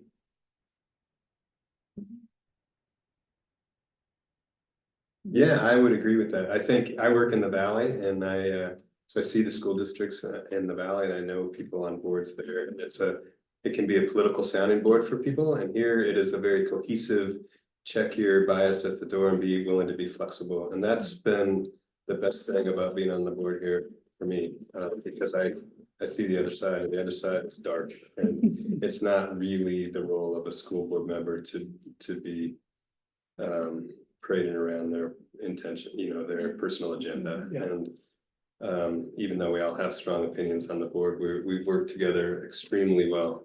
That's what I'll miss the most. And after 6 years, we've had an incredibly cohesive group. And honestly, Jeff has been, even though he hasn't been the chair since I've been here, he's been the kind of the glue that stuck us together and helped us learn about how to do this job. So. Yeah, because we don't all think alike. No, we don't. We all have But- very different. But we all, viewpoints of it. but I think we've all worked together extremely well. I have one other question.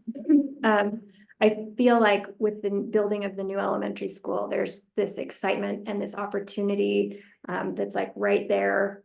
And I'm just wondering if the board has had discussions about how to, I feel like we have a great community, a great small, close-knit town. But thinking outside the box a little bit in ways that can connect those three school buildings together. I know we've done a few things with like the high school arts, working with the elementary school kids and, science and different things, but just wondering if that has been like a discussion for kind of some long range goals of really, now that they're in close proximity, of connecting the students even more, or teachers even as well. I think that like on an administration level, it's definitely on the forefront and they're definitely excited about that aspect of it. And I think I didn't really say this earlier when the question was, what was something, this coming year that we're looking forward to. And that's something that I'm really excited about, is creating more of that community. And like as a board, we don't, with our board hats on, don't really get involved in that, like the day-to-day operations of that part of it, but it's really exciting to hear that each of the administrators are like talking about it, excited about it, and they're trying to coordinate getting the teachers. It's Coming up with definitely projects come and up for discussion, especially as we grow as a district. We Yeah. will have to utilize the spaces that we have to make a better experience for kids as we keep going forward. So it's definitely happening. I think we're just trying to get our feet on the ground for the first year here in the elementary school, but I know that's in the works. But I think Jenica is right. When we put on our school board hats, that the operation side of it is really outside of our direction. We can support things and we can make suggestions, but we really have to rely on our superintendent and administrators to carry out the operation of the actual business in a way that we've sort of dictated, but that piece of it is a little bit outside of the realm of what we do as a school board. Yeah, I think one of the best parts of being on the school board is when the teachers and the kids come to school board meetings and share exactly what you're talking about, how those different buildings are interacting and how there's opportunities for them to come together. And it just is exciting to know that community is being developed, not as one individual campus, but, I mean, not 3 individual campuses, but one huge campus. How did you hear about the opening? Well, in the Nugget. Because I'm one of those people that loves to read it cover to cover. Me too. Join the club. So Yeah. Thank you, Chris. I see our role as in terms of the kinds of innovations we can keep amongst buildings is to cheer and applaud, just to say, oh my Lord, what wonderful things you guys are figuring out. And just to encourage that kind of behavior. Is who'd have thunk? Well, it's just such a special place to be a part of. Yeah. Thank you. Thanks, Chris, Thank so you. much. Thank you. Appreciate it. So we'll take a couple minutes. We're getting a little further behind, but I think we're doing it. We're all okay. good at talking. Yes, we're all good at talking. Some more than that. For sure. I think you and I thought. We thought for this. I don't know. This guy. Yeah. Pretty good at talking. You're pretty good at talking. Now he's not, now he's. Now he's gonna be he's not quiet. gonna say anything. Maybe we should make. I thought I was quiet. Jeff, you're the guy who doesn't say a lot, but when you do, we all wanna listen. There you go, that's right. That's right.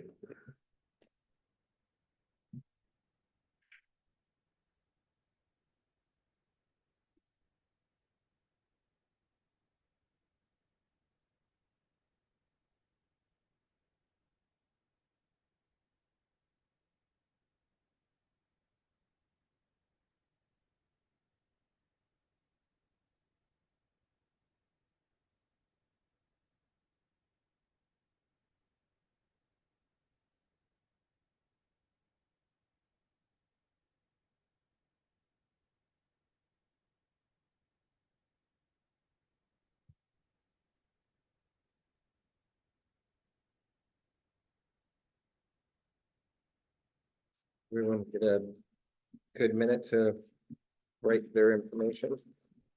Okay.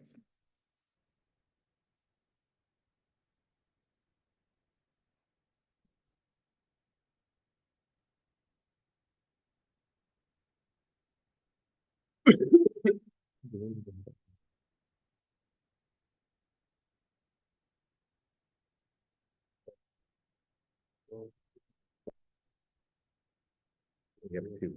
Yeah. So. Okay. Is Laura still at 7:40? I'm sorry. Is Laura still at 7:40?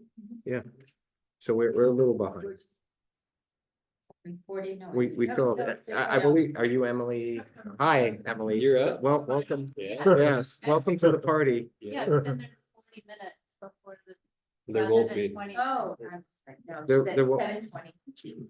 Okay, no, that's, thanks, I Oh. I just thought maybe it was because she said. Yeah, well, like the we'll 7:20. probably take a quick break if she comes at 7 late.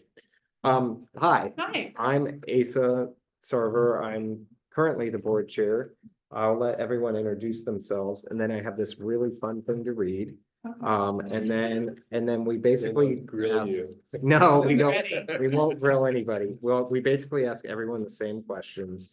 And I will let you, whoever wants to go. Yeah, I'm next. Dave Thorson. I'm the board member who's stepping down that, that you're gonna be potentially filling the space. I've been on the board for 6 years. And it's been a very enjoyable tenure for me. It's gonna be missed for sure. I'm Jeff Smith. I've been on the board for a long time.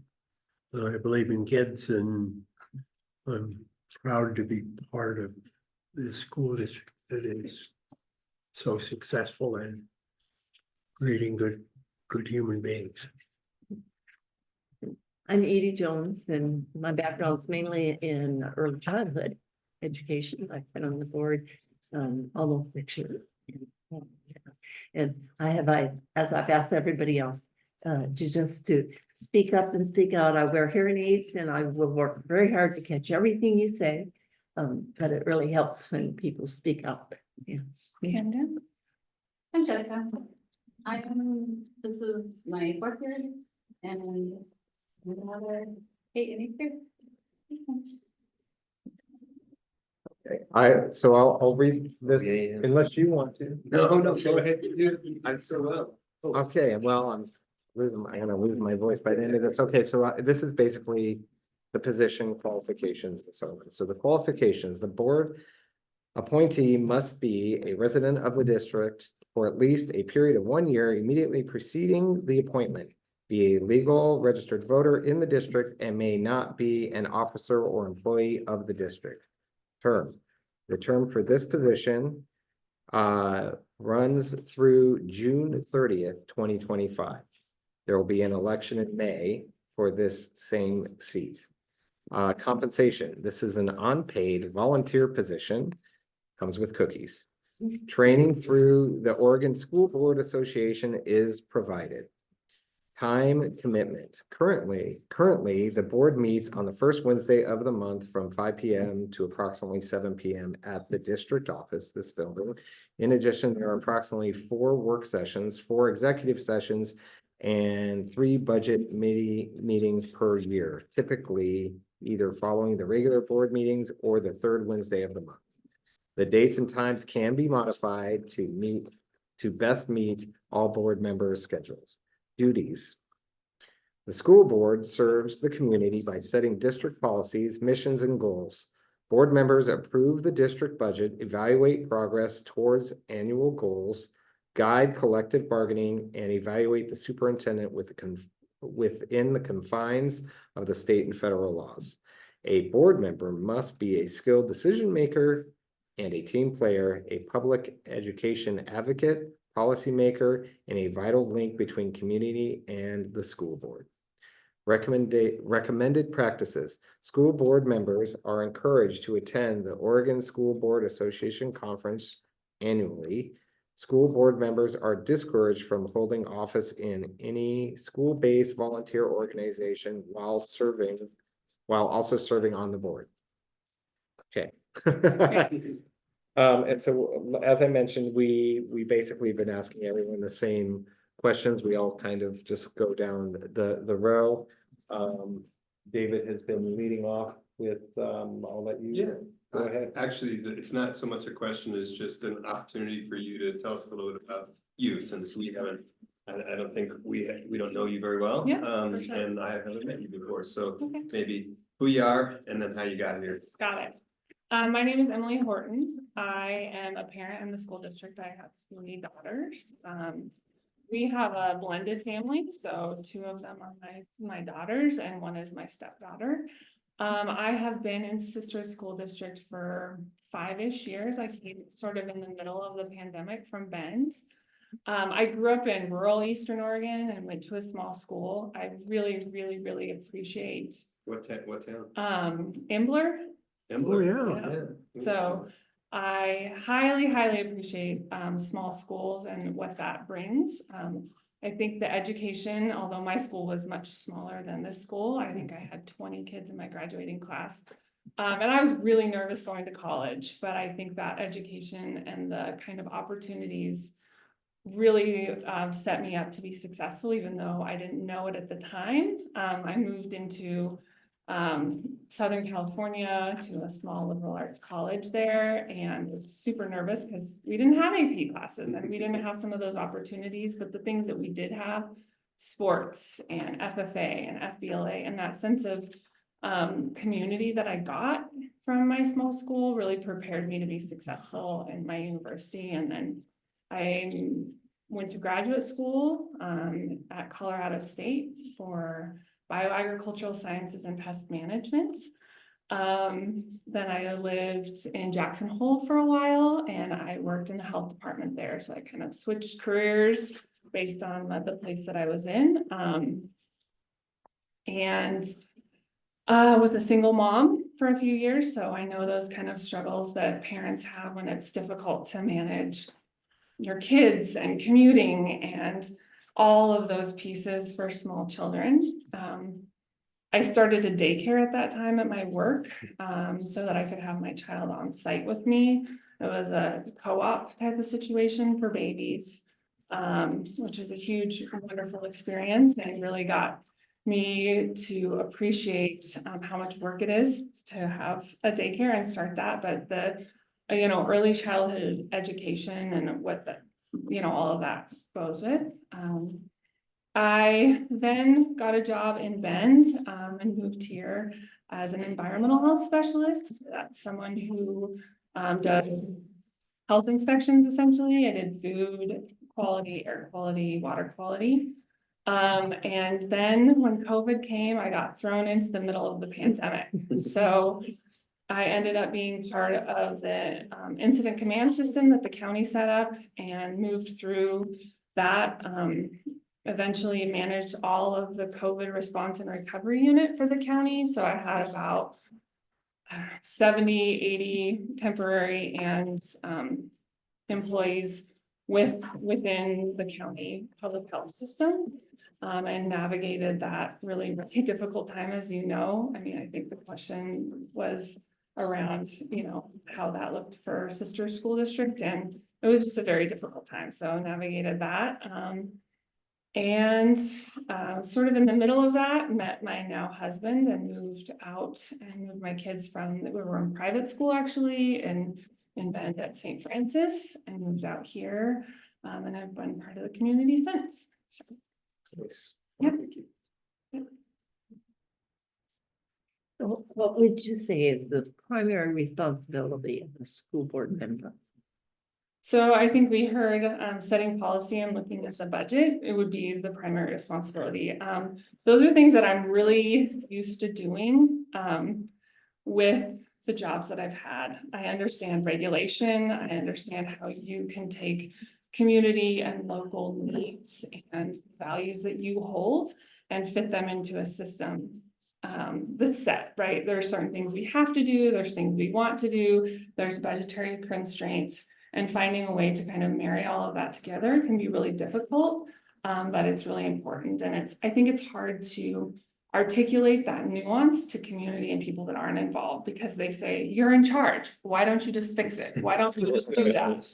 And you have to say, well, I'm doing my best I can with what I have as my resources and the limitations of, what we've got going on, whether it's how you can spend that money, what curriculum you have to use, what are all of that and how it fits together. And that can be really hard. But grounding, I think, in the values and the goals that you set forth to start is really important, because then you can move all of your decisions back to those goals that you've agreed upon as a board or a community, or, whatever that process looks like.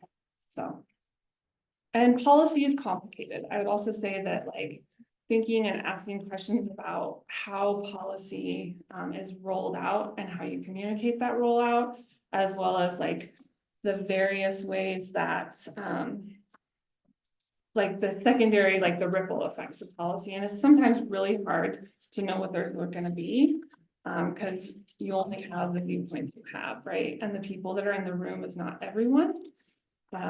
So that can be really difficult, but I think it's really important to try your best and ask the community and try to get the feedback that you can. Thank you. Yeah. What prompted you to apply?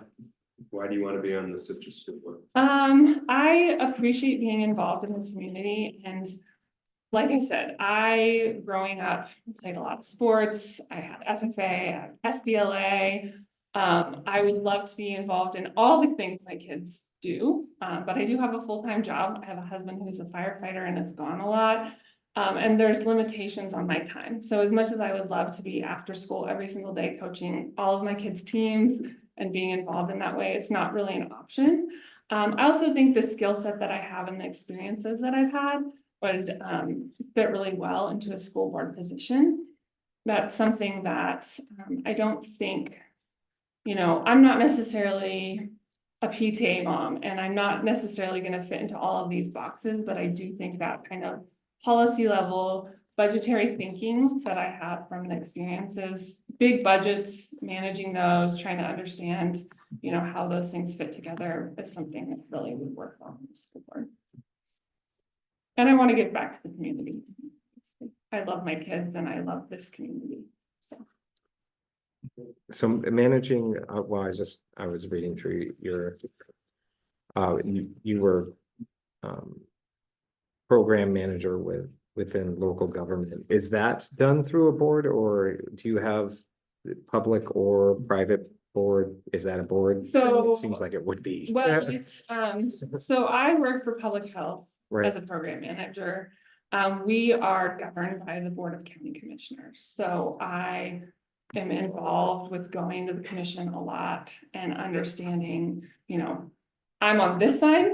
Right, So not necessarily on the decision-making side, but I understand the process and how that works. I understand, again, those ripple effects of those decisions. Not many people listen to county commissioner meetings, but if you do, you can learn a lot, and you learn a lot about how the processes work. And I understand about advocating for things that I believe in and, things that I think are important, right? Like, we all do our jobs because we believe that what we're doing matters. And the same goes for a school budget, right? Like, if you think about the aviation program or IEE or any of these various programs, anyone who you ask, if you have to cut something or you're gonna change the way things are funded, people are gonna be upset about that, right? You don't go into aviation because you're kind of okay with it. You believe that that's really important, and the things that brings to the kids are meaningful and life-changing in some circumstances. And so, kind of lost my train of thought of where I was going with that, but basically, we all are going to advocate with what we believe, and it's finding a way to like communicate and be able to make compromises and acknowledge that love that people have for whatever their like passion is in this process. It's hard. Yeah, I'm gonna step out of turn because I know it's not my turn, but I think it fits right with what you're saying. So if you're in a situation, you have and it can be, let's take the aviation program, for example, and there's a program that has to be cut, and we have a budget shortfall of whatever amount, and we have to figure out as a school board, we can't quite figure out the budget. So you have an opinion, potentially a really strong opinion, that you're going to share in a board meeting, and you're going to try to convince your fellow board members that your opinion has got merit. At the end of the day, though, if that's not the consensus of the board, how do you manage that? And then how do you move forward? So, again, I think the experiences I've had and some of the contentious things that happened during COVID are really good, and apply to this, right? So I will very clearly, state my opinion. I think I will bring evidence that I have for this. And I will articulate that to the best of my ability, both probably in writing and verbally to the board, but respectfully as well, right? So it's important that we all have our time and our voices are heard. I am not a quiet person, so I was really shy as a youth, but I think all of these things that I've talked about have brought me to a place where I can talk pretty well. But I know not everyone is like that. So I think it's really important that we all have our turn to say. And I think sometimes you have to really specifically ask people that are more quiet and give them space, and space to do it in different ways. Like I said, in writing, ahead of time, let them know things are coming. So people have time to think about it and move in that direction. I think I've also become really comfortable with my opinion not being the one that is the winning opinion, right? Like, we all come with different voices and different experiences. And when it comes to it, if I feel like I've had a chance to express myself and there's been discussion and back and forth, I think that kind of healthy disagreement and conversation is a really important part of the process of coming to a consensus that people feel good about, right? Because if one person just speaks and everyone just listens to that one person, that people are dissenting, but they may be holding back. So if my opinion isn't the one that's chosen, or there's other really strong reasons why, that's my pride that's hurt, but it's for the good of the community. And that's okay. I mean, I'm willing to step back and say, that's fine. Yeah. So, Good, thank you. yeah. What do you think are the most critical issues facing Sister School District today? So, I think there's quite a few things that I can think of off the top of my head, but the biggest one would probably be the budget. I think that, at least in my opinion, and what I looked at in the budget, you know, these indirect costs, I'm dealing with this with my own budget and my job right now, indirect costs. So I think you might call them roll-up costs are increasing faster than, you know, our income that's coming in, and deciding how we're gonna spend that money and how you keep things under control is a huge concern, and it's really difficult to try to keep that, especially when we have our community is growing, our school is getting bigger. And how does that affect the character, right? Like, we have a special place and we have a special school, and I think there's something really special about small schools, and that's that people notice when you're new in a community. And people notice if you're not okay, and people notice what's happening, and they ask you what's going on. And that kind of character that we have here, and I appreciate a lot, because I did come from a really small school, and I've lived in cities where no one knows who you are, and no one will notice if you're new or you're there or not, you're not there. I think that that's, you know, how do we keep that small character of our school, balancing budget and making the community the center of what we are. When someone said, like, what's the best part of Sisters School District? I think really it's the community, and it's all the people from, you know, the students themselves, the parents, the teachers that come together and really care about the kids. And it's super special, and all the extracurricular activities and things that our kids are exposed to, that really, it makes it very special and different here, because kids can have all those experiences that they can't even invent. How did you hear about the opening, or how did you know that? In the Nugget. Yeah, okay. Yeah. Always get to hear Yeah. how it comes up. Yeah. What do you feel is the strength of our district? So I kind of answered this. I think the biggest strength is probably just the community. I think that it's really evident that people believe in the school, and they know it's special, and they want to keep it that way. So from high academic expectations to making sure that we do care about the social emotional health of our kids, to exposing them to various things that they wouldn't get exposure to. And, you know, personally, I think that challenges are really good for kids. So I don't think that everything should be easy. And I think that kids are gonna struggle, right? I struggled, and I had lots of things that I had to do that made me super uncomfortable. And that has carried me well through life, because I learned how to deal with being uncomfortable. And what that looks like is different for different kids. Some kids, that's going to be academics. They're going to have to get pushed in academics. Some kids, it's, you know, you have to get out on the court and be a part of this team, or else we're not going to have a basketball team. Some dealing with that right now with my kids. You know, other things is like aviation, maybe. I've never flown a plane, but I can imagine that's a challenge, and it's scary, and it's something to, you know, grow. And even if you're not a pilot, that'll teach you a lot of lessons in life. So I think like that integration of all of those things together really makes our community and our school super special. Do you have any questions? Oh, you have a question. I have a question. His final question. Yes. We are 3.5 years away, moved behind from the pandemic. What counsel might you have given the superintendent in how we should respond to that? So Put yourself back. yeah, that's Yeah. a really hard place to be. There were so many challenges that happened during the pandemic. I think getting kids in the classroom as quickly as possible, like the district did, was the best counsel that you could give. I think that, you know, it is really hard to look back on that time and not have,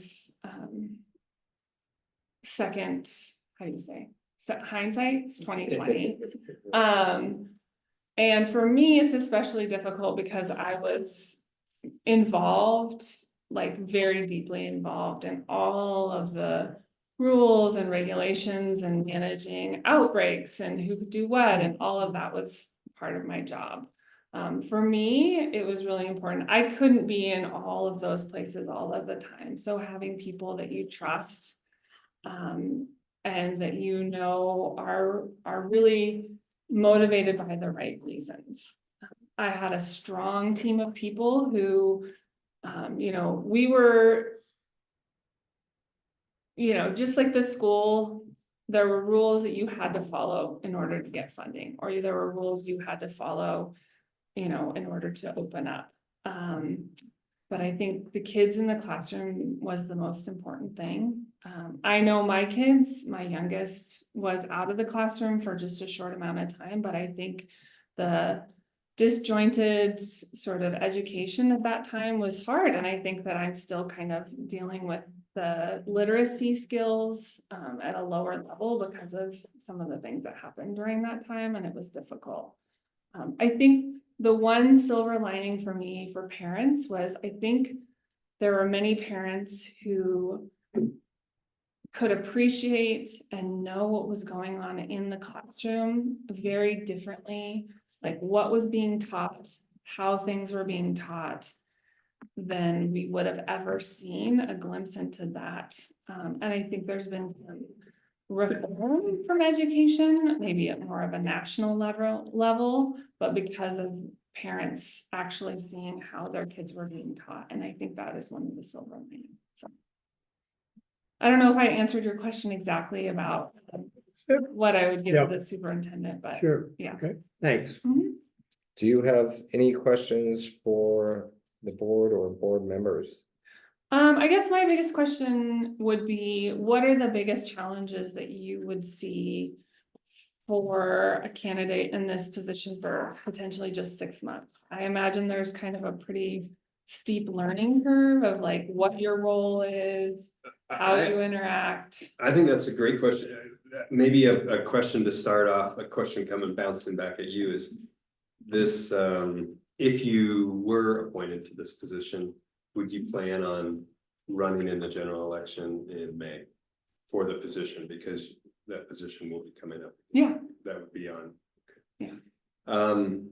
Yeah, so I personally like, I came in partway through term when I started, and because it was a job related issue that left a vacancy, which is what this is really.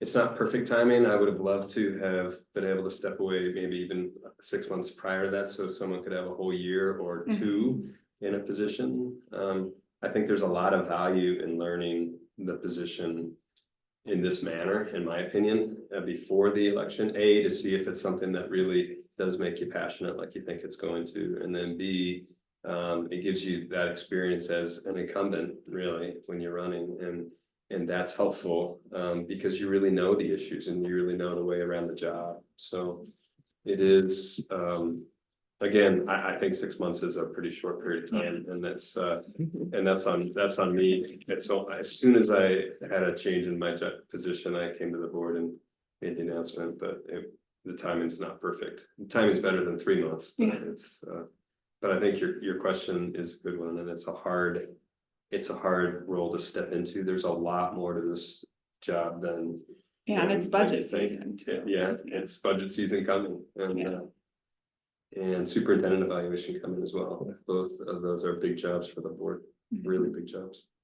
So. But it's something that's tricky that someone in this position for 6 months probably wouldn't run into, but generally speaking, like outside of budgets and policies and like things like that, is because it's a small community, it's the text messages of like, oh my gosh, what are you doing as the board, or the board is or whatever, and they're well-meaning, and it's so hard as, I'm like, okay, well now I have to put on my board, and I'm like, okay, first of all, thank you for coming to talk to me about this, and thank you for sharing your insight and your frustrations, and as a board member, like, that's not, like, I have no jurisdiction over that, Right. like, and trying to not get involved, even though I'm like, well, you're right, you know, where it's like, yeah, that's not what we do. And Right. here are the steps to, you need to go talk to the teacher, and then you need to go talk to the principal, and like directing and keeping that separation of like, we don't get involved in operations. And so The boundaries. yeah, and I think that is.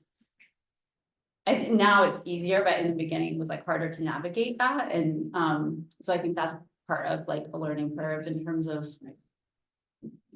Yeah, just People want you to fit figuring in. out, and they don't know, like you said, like they just don't, generally speaking, community doesn't realize that we don't. Right. I can't just walk into a classroom and like. I'm on the school board, so you know. You can do this. I know, like, I was like, I can't do that, but, yeah, I think that's just something that. Is not often, like, you don't realize that that's a tricky thing. I don't know if you guys get that, I get, it's probably like once a month, I guess.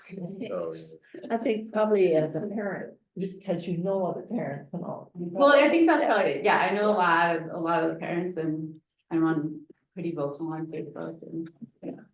I mean, articulating what the role is and how you. You know, how you interact with the school is probably to do always. Long term, that's good, yeah. Yeah.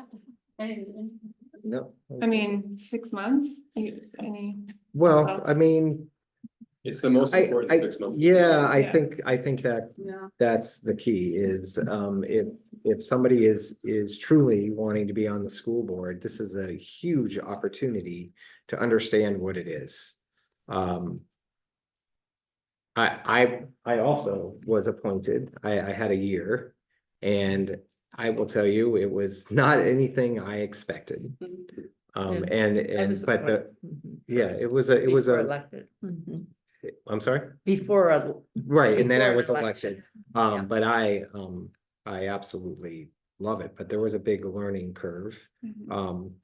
You know, and to me, I see some things as on the board now, and now that I'm the chair, that I've already been talking about to make changes for that, like, we didn't even have an orientation.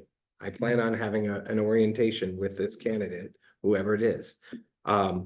We do have education through OBS, but OSBA. Yeah. But you know, I want to be more assertive in making sure whoever steps on is more comfortable.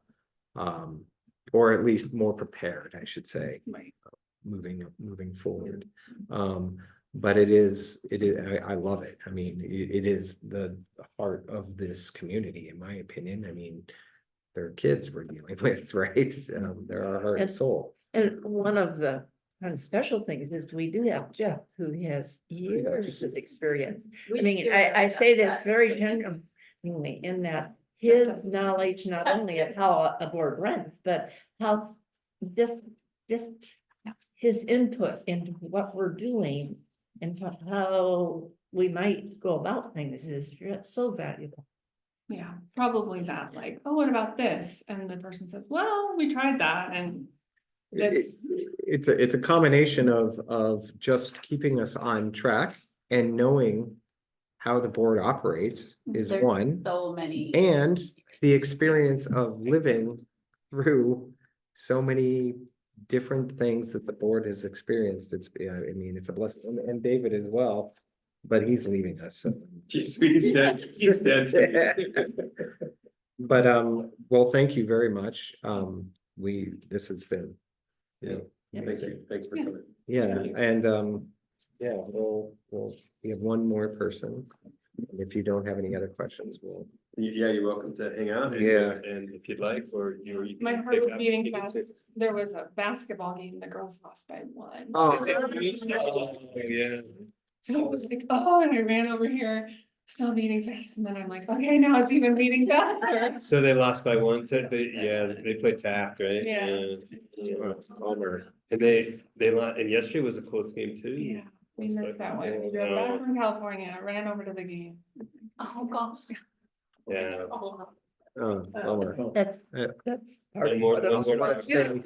Go Rams. I went to CSU last. Did you? Yeah. My son's at Boulder, so I don't know. Yeah. Prime time. Yeah. Right, your son's looking. Yeah, right. Laura? Yes. Hi, so let me just give you a quick rundown of what we've been doing. So I was going to give everyone a few minutes to write. I would like to take a quick break because we haven't stood up, if that's okay with you. And thank you.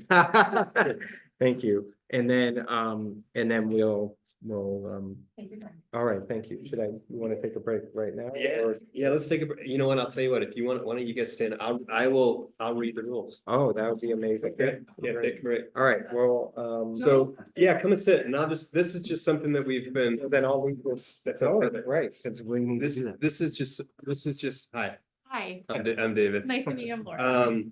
This is a form that, we're required to read to all candidates, okay, so, and you are the one that hasn't heard it, so. Wait, there are policies and regulations you have to follow? Yeah, can you believe it? I know, it's hard to believe.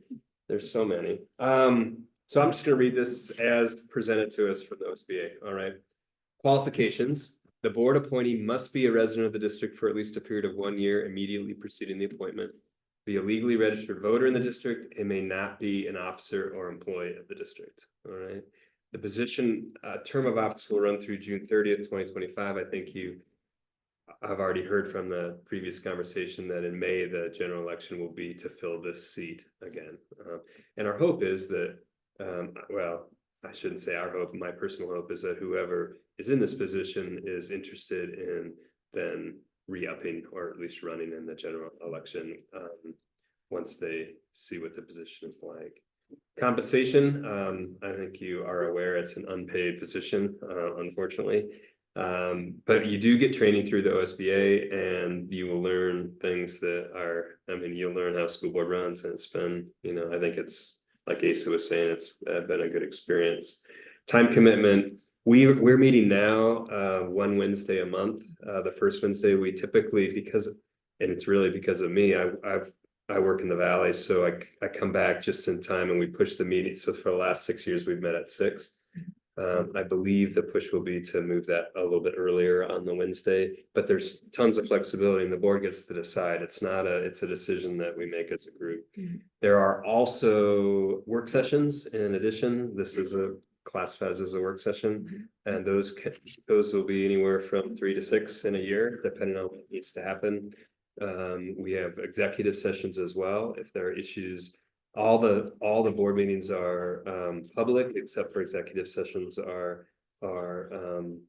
done for specific reasons, personnel reasons and legal reasons and things like that. And those will probably be anywhere from 3 to 6 as well, depending on kind of what's happening in the district. Okay. The duties of the school board, and we'll talk a little bit more about that, but primarily we help the district by approving policies, missions, and goals. We also approve the budget every year, and there's a budget committee that works with us. We are also members of that budget committee as school board members. And then we evaluate progress towards annual goals, guide collective bargaining. And one of the biggest things we do is evaluate the superintendent every year within the confines of state and federal laws. The superintendent then manages the staff who put the policies into practice, so really the operation of the school district. A board member must be a skilled decision maker, a team player, a public education advocate, policymaker, and a vital link between our community here and the school board. Everyone knows who the school board members are in a little town like this. School board members are encouraged to attend the OSBA conference annually.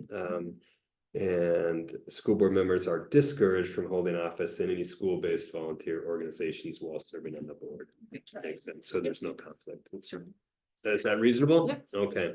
Well, that is what I have to say. And as soon as Edie comes back, we'll just we'll get rolling. That's weird that I hadn't really made that connection until tonight, but that the 3 of you had been appointed. Yeah, I was appointed and then elected. Mhm. We're the only like elected, true Yeah. elected officials there. You know, I don't know if they. I think Jeff was born into it. I think it was handed down. I don't think they were elected. Yeah. Have you served continuously the whole time? No, No, you took a break. but after 3 terms, Yeah. the board was in real good shape. They just had a good mix of seasoned veterans and new blood, and it was a great time for me to step off. We then lost a couple of the really strong board members, some of the best board members we ever had. And so Don Henry. Present company except. What? Yeah, until now. Oh, you guys aren't even close. Don Henry said, Jeff, please come back. Oh, So I was then appointed. So I was appointed you've been too. appointed as well. I've been appointed as well. Real close. A couple of people didn't want me on the board. It's, no, I'm not, I won't go there. They wanted to be in charge and they knew that Jeff had been around the block and that isn't the way it works. Well, I'm glad we got you back. Yeah. So, you've seen a little bit of what's going on because you were here for the last interview, I think, but we asked basically the same questions to everybody within reason anyway. Introduce ourselves. And you don't know everybody. I introduced myself. These guys could, Oh, and you told them you're leaving us. oh yeah, Yes. I'm that guy. I'm Asa, I'm currently the board chair. I was appointed, and then elected last year, yeah, 2 years I ago. voted for you. Years ago. 2 years ago now. I'm not to say that. What was it? Said I voted for you. Oh, Let's thank say. you. And I'll just keep on going down. I'm Jeff Smith, I'm an old college professor, believe in kids and I will stop serving after my term is up. but, Oh, no, come on. I believe in kids, I believe in education. I've got some background that helps me, I think, be a pretty good board member and I care. I'm Edie Jones and my background is in early childhood education with parents and very young kids. And I was appointed and then I was elected and thank you. Are you the children's book author? Pardon? Did you write Walker's List stuff? Did you write a children's book? I did, I wrote 2. Yes, we have that in Paulina. I recognize your name. Wonderful, she's chosen. both. There's not that many Edie Jones around. It's so fun. Well, That's great. thank you for mentioning that. Yes, I have. Yeah. Mhm. Yeah. And I will mention, and you may have heard me earlier, I am hard of hearing. I wear hearing aids, so just please speak up. I want to catch everything you say. I will. I'm Jenica. Hi. This is my 4th year. I just have one daughter in 8th grade and. Yeah, that's all. Thank you for staying so late, everybody. Oh, no. Well, yeah, this is your normal hour Thank- probably. I mean, thank you for bearing. I mean, this has been amazing, honestly. So, yes. Yeah, so please. we'll get started. I mean, the way we sort of started is just learn a little bit about you. So why don't you tell us a little bit about how you got here? I read your bio, but maybe you could summarize. Sure. Short version, I was born and raised in Sisters, actually born in the city limits, so there's a fact. Wow. I did K through 12th grade, graduated Sisters High School, moved away and thought I would never come back to this very small town. And joke's on me because I love it here. And as soon as I had my daughter, we immediately wanted to move back. So we've been here since 2020, when a lot of young families also chose to come back during the pandemic. And it's been really beautiful to revisit Sisters through the eyes of a parent now and get to meet new people who are coming and seeing it for the first time and also connecting with friends and teachers that are still here. So yeah, I have diverse academic background. I have a degree from Berkeley optometry. I'm an optometrist.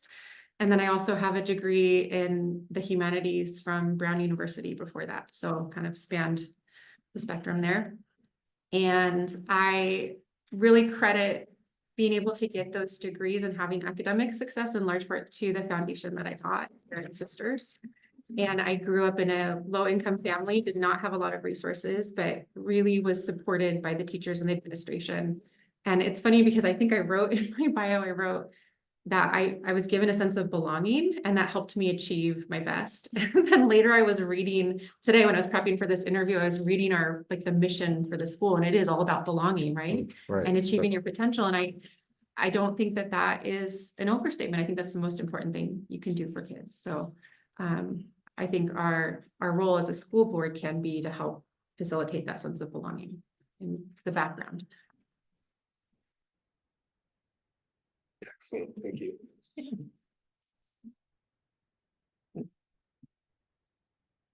Well, what would you say was the primary responsibility of being a school board member? Yeah, so I actually had a nice phone call with Jenica to learn a little bit more about this, because I think I had a more just layman's person understanding of what the school board is, and it was helpful talking to Jenica to figure out, if that's really something that I could fit into. But the way that I understand it now is we facilitate oversight and accountability for the administration. We are responsible for hiring our superintendent, setting that salary, overseeing the budget. And I think on a less maybe articulated level, I do think that we provide some sort of community liaising. And whether we want those texts or not, I think we do have to represent the school in some capacity to the community. And I think that that's part of it as well. Am I speaking loudly enough? Because you Yes. just go like this if you want me to. No, you're doing just fine. It's fine. Thank you. Have you previously served on a public or a private board? I have not. Actually, I just was recently elected to the City Parks Board, which I believe We you will also be serve on. on, so I'll meet you again. Yes, Yeah. exactly. I saw that. Which I'm excited about. Congratulations. Yeah. Thanks, yeah.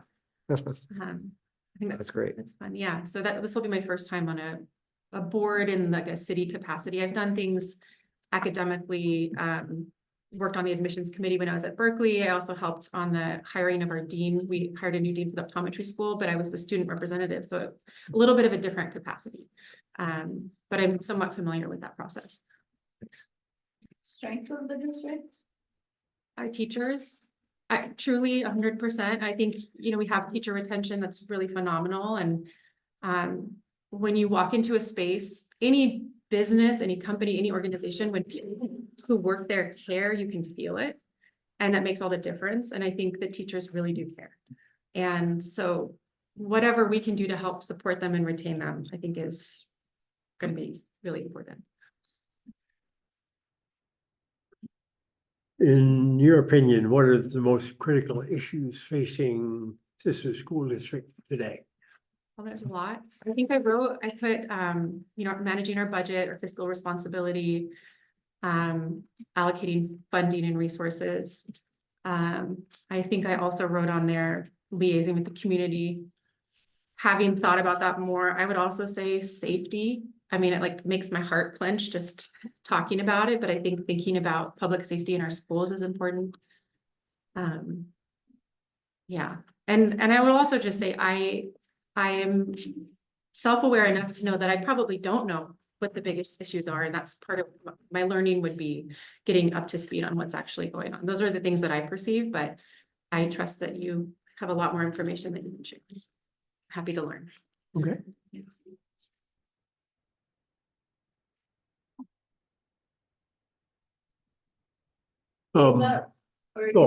Fire. Oh, yes, you're fine. My favorite Yes, question. I know. It's a good one. Yeah.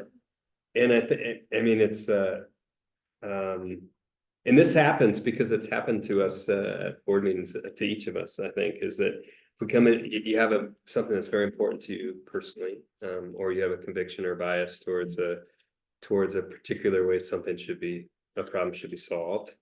Come to a board meeting, that's on the agenda, you discuss it. with your fellow board members. I guess a couple questions. A, how do you go about convincing them that your opinion is obviously the correct one? Mm. And then, so one, how do you go about doing that? And two, if after all of that, the consensus is that your opinion was not the overall consensus of the board, how do you manage that and move forward? Hard to imagine that would ever happen. Sure. No, I think that's really important. I think I think about parenting. So I'm a parent of 4.5-year-old right now. And I think there's nothing more self-reflective than parenting this young child that is just going to say anything that comes out of their mouth, right? And I feel like one of the best things that I've learned to do as a parent to earn trust with my child is to admit when I'm wrong, or admit when what I want to do isn't going to be the thing that's going to happen, and just say, okay, I changed my mind, or let's go a different direction. And I think that if you think of the board as like a longitudinal organization and not just a snapshot in time, it's not like who wins at one meeting. It's you're building trust and you're working together to build something bigger for the community. So yes, I believe there will be times where I really want to do something with the budget, or I really want to save this program that everyone else chooses to cut, and that probably feels sad and I will feel bummed, but I also have the foresight to know, okay, well, that's just part of being on a team, and maybe next time, and long-term, we build that trust. So it's okay to say, okay, I was wrong, or not this time. I think in terms of convincing, it's interesting. So I think your background is medical, right? Are you orthopedic? So I feel like from a clinical perspective, there are so many times where I've been in a patient exam room and I have all the data, I have all the science, I know all the studies to support what I want to say, but you can talk science out your ears and it just will land flat. You have to really connect on a human level. And I think the first thing to helping persuade someone is figuring out where they're coming from and what their perspective is and why they're there, what's motivating them. So I would say asking questions first, listening to other perspectives, might even change my perspective before I share mine. And really kind of connecting on that level. And then if I'm going to present something and like knowing all of that, this is what I believe, I think that you've also established more of that trust as well. So to make a very long answer short, I think ask questions, listen, and then share the facts. I'm like a very kind of science data driven person. But also not be too proud to say, okay, it's not always going to be my way. And I feel like my husband would love to get this in writing. We will tell him. He's not This is- here. We'll send him a recording. This only happens in the board. It is public record. Just give him the link. But I really do mean it. Yeah, I really do. No, that's, I appreciate it. Yes. Any questions for us? Oh, we got- Oh, yeah, there's got one one. more. We've got Question another. about the pandemic. He's ready to go. Once in a lifetime. 4 years ago, pandemic faces. We had some tough decisions to make. If you've been on the board, what would you have suggested to the superintendent that he do differently? First of all, I will just say, I think it was a hard situation for everybody globally, and it was going to set everybody back no matter what. So just having a realistic expectation that it's not going to be a normal future for that foreseeable future. I think with the information I have right now, I would have sat down with the teachers, or I guess would have zoomed down with the teachers and figured out what the teachers wanted to do and figured out what would work best for them and get the teacher input, because they're the ones that are actually having to deliver that information through some capacity. And I think I would have gone teacher first on that one. But it was tough for everybody. Yeah. Yeah, it's really tough. No. Yes. Do you have any questions? Well, I think similar to the previous question, just what, is there like a program that we can jump onto, do some learning to get caught up to speed? Jeff, do you offer a boot camp? Like how, if you were gonna, It's at the saloon. Yeah.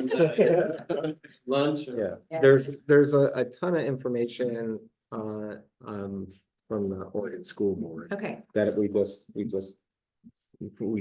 yes, we just discovered all this information. yeah, So there's that resource. I don't think you were here, but I would definitely want to do some sort of orientation with whoever was appointed so they feel a little more comfortable coming in and have a better understanding about what we do. I mean, it's a big voluntary job.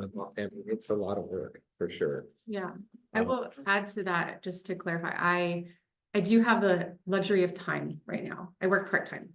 And I'm working at the bookstore, so I'm not even doing clinical work right now. So that's part of why I felt like this could be a good opportunity to explore the school board before running a campaign. That's what I was gonna go to.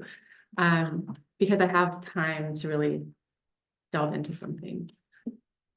Did we ask if you I were? did, I did appointed? ask, Oh, I you did ask him. Okay, Yeah. great, Yeah, I think the answer is yes with like a little asterisk, because I kind of want to see what it is. right. But that would be the ultimate goal if that worked. Yeah.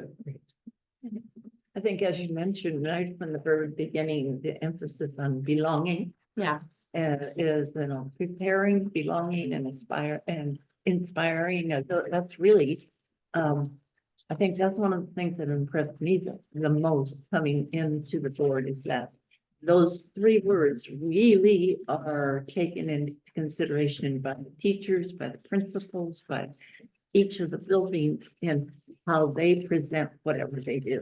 Those three words are words that direct and move everybody. yeah, And that to me is, means that's so inspiring to know that that's not only just words that have been adopted by a board, but they are part of the school does, the school student. I love that. Yeah. Thank you. Thank you. Thank so Yeah, much. guys are. This was Yeah. Thanks all. amazing. Yeah, thanks to all of you. This is not appropriate, but I'll do it anyway, because I'm old and what are you gonna do to me if it's not right? Uh,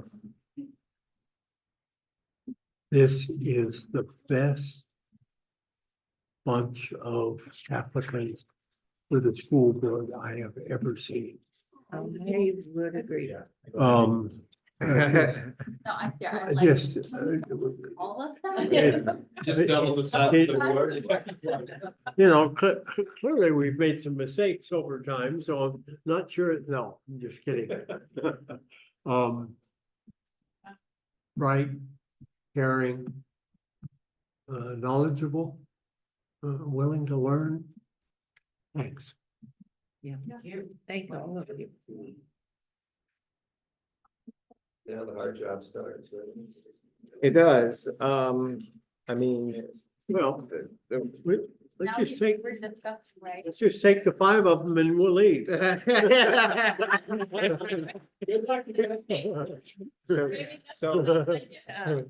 so we have some discussion time, is that? Yeah, We do.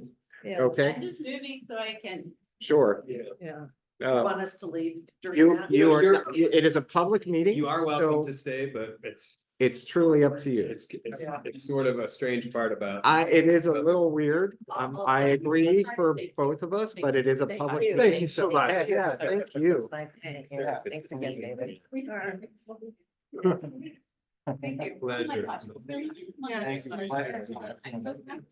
Yeah.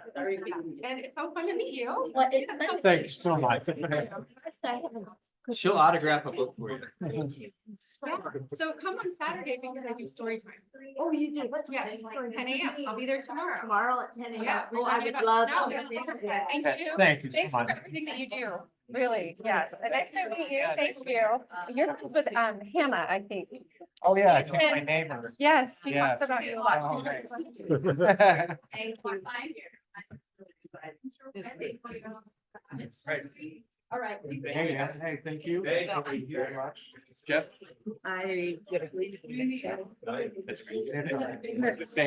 you very much. Say hi to your mom. Yes. Yeah, it's, yeah, you know.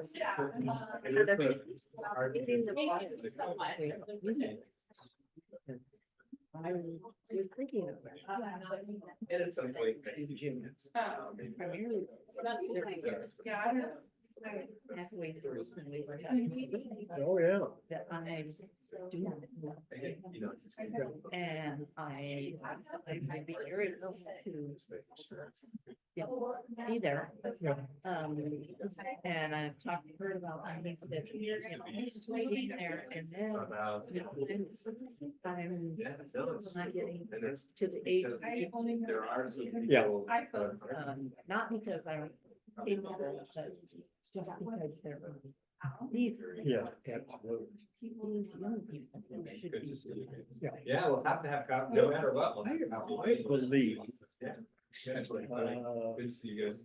that there needs to be Thank you. diversity on the board, and then there have to be one or maybe two that Thank you. who don't have children in school. Represent all of those folks that don't have kids in school. So we hope to make a decision tonight. Yeah, we will potentially have 2 rounds of voting, maybe even 3. So essentially, the goal is to narrow it down to 2 candidates. Because we have to have a majority vote. So. And that's something we're going to discuss. We're either going to just try and vote and see if that works. If that doesn't work, we might do a rating system where we each pick 2. Our first choice, second choice, and then give them a point for the first, 2 points for the first choice, 1 point for the second. Narrow it down. That's a long explanation, but that's the goal, is to come up with somebody that will be joining us on the 15th of this month. And then it'll be cleared out. Here for the wee hours of the morning. We'll duke it out. before- We'll have arm wrestling matches. Yeah. And we probably should have adjourned until just. to get over this. Okay. What? No, I don't know if we needed to adjourn. We have to keep this. No, I know, I meant just to give everyone. a break. Yes. No, we're good. No, we're good now. I just meant in that moment. It's fine. And we're good now. So, Oh, okay. Yeah. I did want to, tell you about the first candidate. Well, I feel like her application was actually really fairly thorough, and I feel like I have a Good understanding of who she is. Yeah. Okay. So I like, well. What were we, originally, we were gonna do the top 2. Yeah, Excuse is me. that like the first round is like top 2? Do we want to have a I- discussion? Or did first? We can have a discussion if you would like. I don't think that's a bad idea and I think from my perspective, I think it'd be helpful to hear where people are leaning, and then we can, because I don't want to have a big discussion if we're all on the same page about sure, some of the candidates. absolutely, absolutely. We're waiting to like, be concise. or this- Yes. I don't know. I would agree with Jeff that we had I mean, each of the candidates, in my mind, with the Maybe. exception of one, I would be, and the only, and actually the only, yeah, I know what you're gonna say. yeah. Yeah, I think Yeah. so too. And I think, and it's because really, I look at this as more than this is not an interim position. Yeah. This is a position that we want someone to be committed to for the long term. Yeah. And whether that's 4 years or 6 years or 8 years or 20 years, someone who's passionate about that. And I do think that Martin has, I think he has some good experience and some good ideas, but I don't get the sense that the commitment to the board was really there. That would be my, Well, he said it wasn't. yeah, he said it wasn't, and so I don't think Yeah. that he would No. disagree with that, but, and I don't think he would be a bad candidate. If we had only one applicant, I'd say, yeah, take him, because he Yeah. has a skill set that would be, but we don't, we have 6 candidates. And we have some good ones. And we have, I kind of feel Martin is looking at this as a stepping stone to something else. I don't know Yeah. what the other else is, but I think think it's- he's like, hey, I'm available. Yeah, if you need the help, I'm happy to throw my Which hand is, in, which is awesome. because when you apply, like, you don't know, and you're like, well, I, No, and it was enlightening to see, Yeah. just to have another candidate and just, Mhm. I mean, this was really an amazing experience. Yeah. I think. Yeah. and I feel it's the same thing, so Laura also, like she mentioned, we had a conversation, and she is, I know her through some other friends, and that's why she was introduced, like, someone else introduced us, and because she had just general, like, questions, whether it'd be a good fit. And she's in that same boat where she's like, hey, I feel a need to just raise my hand and be available. She doesn't feel super passionate strongly about it, but she's very sharp and very willing. Very sharp. I mean, she did a Oh, bunch of research. Yeah, oh yeah, she's great. I just think she's maybe not ready. Yeah, and I think that. Yeah, I mean, down the road, yes, but She I, called me on Friday. I think we had some miscommunication about the deadline as well. So she called me at like 2 o'clock or something on Friday. And then as we're chatting, and I was like, so what are applications due? Because I can remember. And she's like, at 3 o'clock or something. And at this point, it was like 2:20. I was like, okay, well, I'm gonna get off the phone now. And so you can like go. So I think, yeah, I think just not quite ready. I think it should be fantastic in another, given also the caliber of candidate. I would probably not. Yeah, I would agree with you. that's, I think that's. and she just was elected to Parks Board, but Yeah. so I Yeah. will see how that goes and encourage her to run. If it's a good thing. So I think it's like kind of the top. I, four, like, at least. Well, I had, and I don't know what your guys' experience was. I had the opportunity to meet two of them. I knew Sarah a little bit, but I met her for a conversation, and then I met Eric for a conversation and a cup of coffee, and just to share sort of my thoughts on the school board. And I was really impressed by both of them when I met with them. But I will tell you today, what really the person who which I was surprised because I didn't expect it, but the person that impressed me was Emily Horton. I mean, she hasn't been here for very long, but I thought she was extremely well-spoken. I think her background with Deschutes County is, and what she did with, has a lot of direct reports. She's pretty good at managing people. I thought her response to my question was really well thought out. And there's just something about her approach that, to me, and I don't even know if I can put my finger on it, but I was like, wow. And I said wow to all these people, but I came into this thinking, oh, I think Sarah and Eric will probably rise to the top because I was impressed by both of them. But I really thought Emily did a nice job today, how she held herself and presented herself. And I thought her ideas were good. I'm just throwing that out. I don't know that we have a wrong choice, but I wasn't expecting to feel the same as strongly about her as I did. The other thing she came in, she did, she came in, she did her stuff, and she didn't, yeah. Of those 4 that are left. yeah. I was probably least impressed with Sarah. Least impressed with her. Yeah, and not to say I wasn't impressed. Right. I mean, I think if we could, she'd be excellent, but I just felt that the other 3, and I would agree with you on Emily. I also really, I mean, Carissa is great. Mhm. She really is. Her, I don't know if this is correct or not. She's the only one that I would think that maybe having been in the teaching role, maybe would have a harder time being not in the wanting to be in the Operations role. That's a good point. where I felt that both Eric and Emily had that pretty well. Yeah, I tend to agree with you. I think Eric was extremely well spoken, and impressive as well. But what, Jeff, what are your thoughts? What do you think? I'd take them all. Yeah. Yeah, Yeah, I can would we- too. They, Yeah. they just, If we could increase our board size to It's- 7, how do we do and- that? We vote on it, really, but we don't want to do that yet. Not today. I mean, we're not a, Right. we are, I am grateful to be in a community where people like this will step forward and. Oh, it's and do this. impressive. Yeah. so we know you would take them all, but which two would you take first? Um, I think the two people that would be at the top of my list and splitting hairs here would be Eric and Carissa. Just, I don't. They all seem to be team players.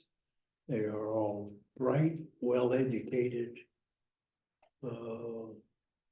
Committed to do the right thing, but those are the two people, but I would be happy with any one of these people, Yeah.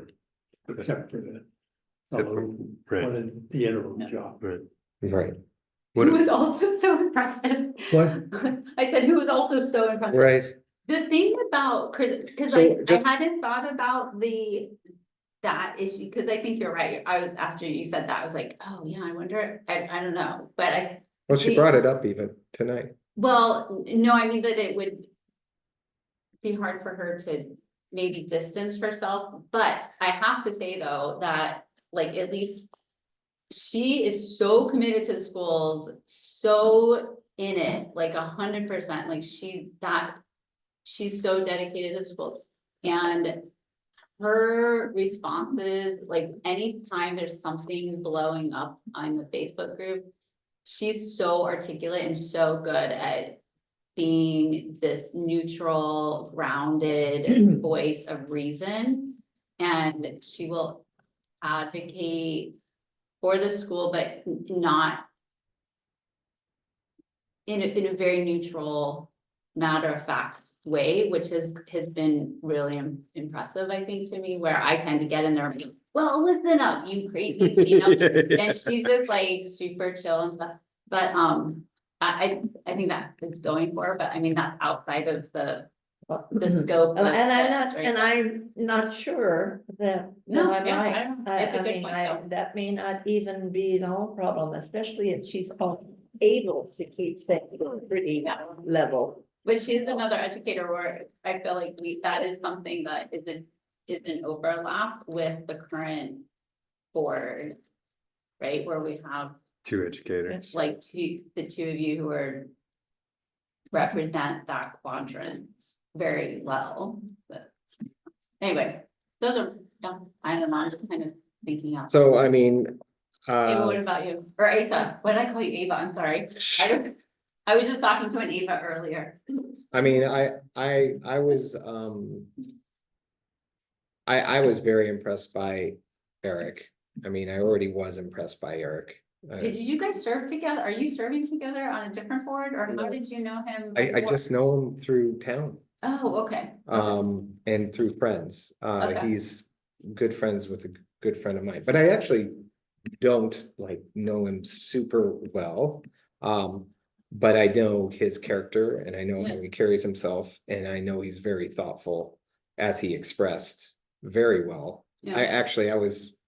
I was so blown away how he articulated He everything he had to say. articulated beautifully. I also did like Sarah. The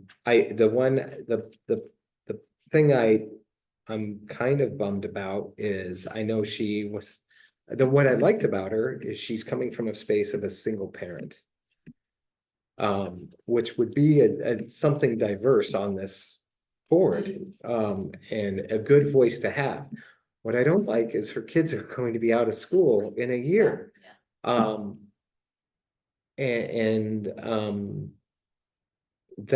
And she doesn't have board experience. Which- But Sorry. No, go ahead. I'm just a compulsive interrupter. No, it's, I'm I, sorry. and I also liked, and I also liked, I also liked Emily. She had great ideas, Which one, Emily. Emily? Who also was a single mom for a while. Yeah, she For a spent, while, yeah, yes, she had. and she couple has, few she's years in with us. a, In a mix, yeah. intermixed fam, or, what's the, which is nice, and she has younger kids in the district.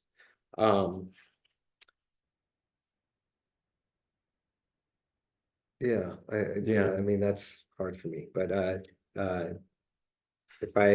if I had to pick two, it would probably be Eric and then Emily. Are we in a position, do we need? to Well, I guess dis- what we could do is we could start with seeing, picking two. I mean, I think, Right, See if that helps. and we now. can see if that narrows it down. I mean, Should we um, give 2 points to the first and 1 to the second? yeah, do you or want to just keep? 1 and? Yeah, do you want to? Can we just do 1 and 1 for the first round? This is maybe just, oh, this is like official. So Like what, an official. what do we do? I was just gonna jot down. So you put your name down and then your 2 candidates. And So then- maybe to start with, we don't even point, we just see. We just see. Yeah, we don't even put numbers to it. We just call it out, or does it need to be written? Well, I need Or to does- document it. You need to document it. Oh, so this So is this like the makes it easier. official. Easier for you to So, document? So are we weighting these or we just? No, No. unweighted, Pick 2 in- names. Did I Okay. do- So they are equal. They're These equal. two are. And equal. we'll see where we come with it, right? Okay. Yeah. And so 1 and 2 are the same. Yeah. Okay. And then everybody can pass it along to Asa, and Asa reads it out loud. Okay. Part of the process. Here you go. You read the candidate, we have the board member's name, and then the two. I gotta make sure I write this right.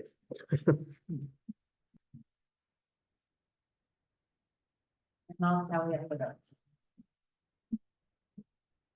So I read, You read the board member's name. okay, And I'll- then two. sure, I'll just go first. So Asa Sarver. And my vote would be for Eric Benton and Emily Horton. Jenica for Carissa and Emily.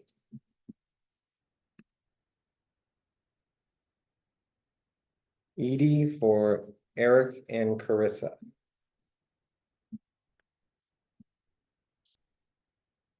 Jeff, known as Jay, for Carissa and Eric. David for Emily and Eric.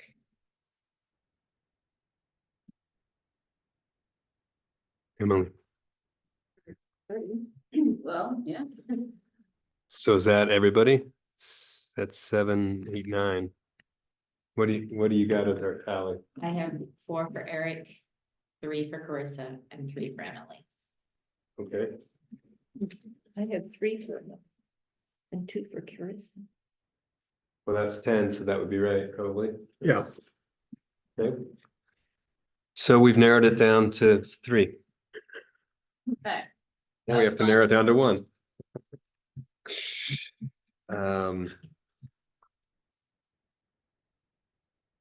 Well, so the one person did not put Eric on their list. Maybe whoever that was I- could tell I us did why. not Is there I put Krista and Emily? Is there, just because you think, did you have a issue with Eric or did you have or those are just your 2? It was like, yeah, I have to pick. You have to pick 2, right? So let me look.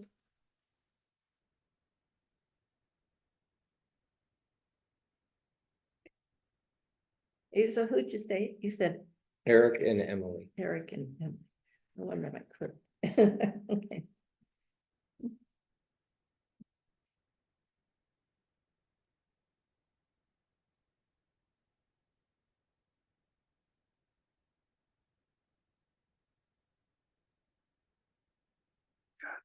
Great to take all 3 of them. Jesus.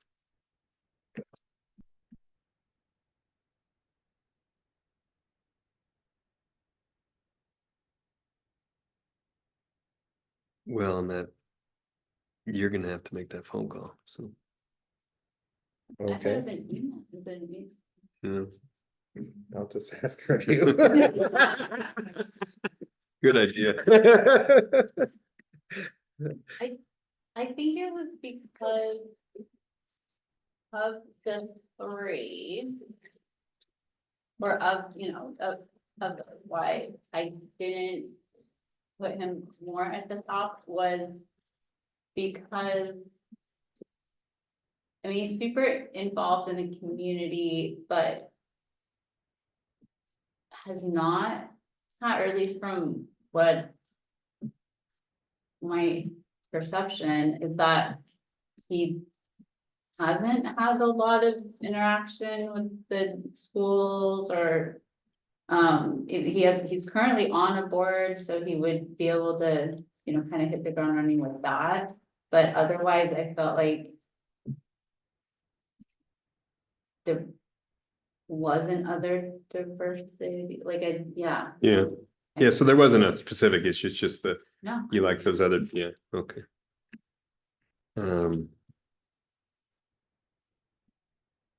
I don't know what to do with three. Do you want to discuss I mean, maybe, Marissa but- and Emily? and Yeah, I Try to mean, get it down to. sure, I one of think the that's what we two? have to do. I mean.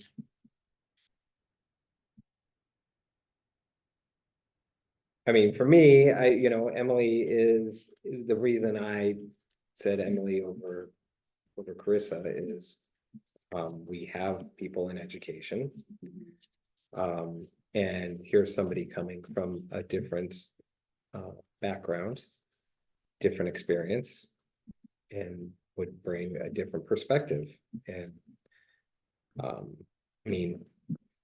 I read that thing so many times of what it means to be on a board, and it says it should be a snapshot of the community. And so that's where I went with that and Eric as well. He's had parents in education, but he's not in education and he has kids in the system. And so that's where my head was kind of like what I said about, was it Sarah as well? She would be somebody diverse. That's also what I was looking at. Yeah. Not looking for more conflict on here, but Yeah, but looking right. for perspective of a community, I feel like That makes that- sense. that makes more sense to me. Yeah, that makes sense. I think if I was going to pick between Carissa and Emily, I would weigh it towards Emily. For that reason, just more of the diverse perspective. Yeah, And I feel like different that- than, yeah, she brings something different. Yeah, her background is totally different, her education is totally different. Her viewpoint, experience, too. She's experience is lived it, totally yeah. different. Experience is Like, amazing It's amazing. in for being- working with decisions and Yeah. stuff like that. She has a totally different, she thinks differently than the rest of us, just even her decision-making processes, I could see there, just. So, I think it.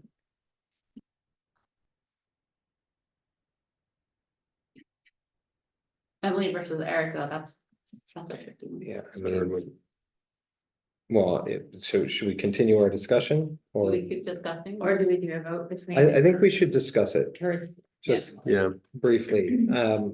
And so I'll just say why I would go with Eric is that he grew up here.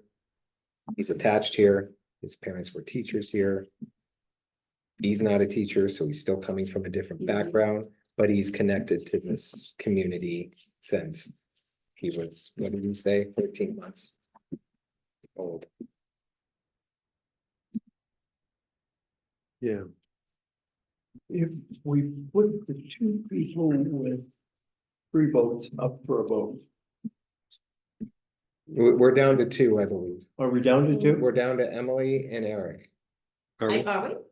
Well, Not officially, but I was just saying, because I was one, you were, well, I apologize. I thought that's what you were implying.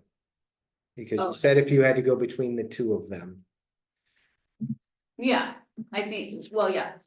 So my mistake. So that could throw, If you went between Emily and if it was- Carissa, right, if it was just Emily versus Carissa. you Yeah, would choose I Emily. misspoke. I So I guess thought that's you were the, implying.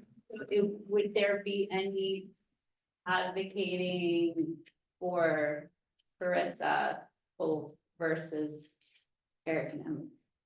Right, again, if we're just trying to narrow it down. Right. Well, and Jeff you might have an opinion because you chose Eric and Carissa. Yeah, Yeah, So maybe, do you have any thoughts on why those two, why Carissa over Emily? So you chose, I must go. Who'd you choose, Jeff? I chose Carissa and Eric were top of my list. Yeah, we chose all of them. Yeah, I chose all of them. Yeah, Um.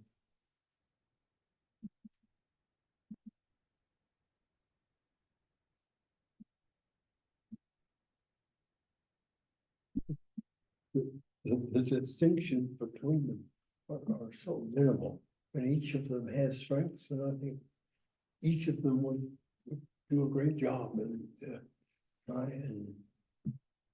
right. They all got A's in my list. we're grading on a curve. Yeah. Yeah, that's right. No, I was a hard grader. I bet.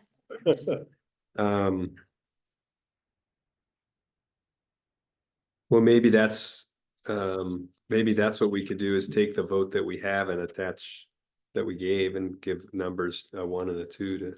Comes out the same. Does Oh, no, maybe No, it not. wouldn't. Maybe No, not. It wouldn't not, necessarily. because it would not. You're right. Yeah. It would not come out the same.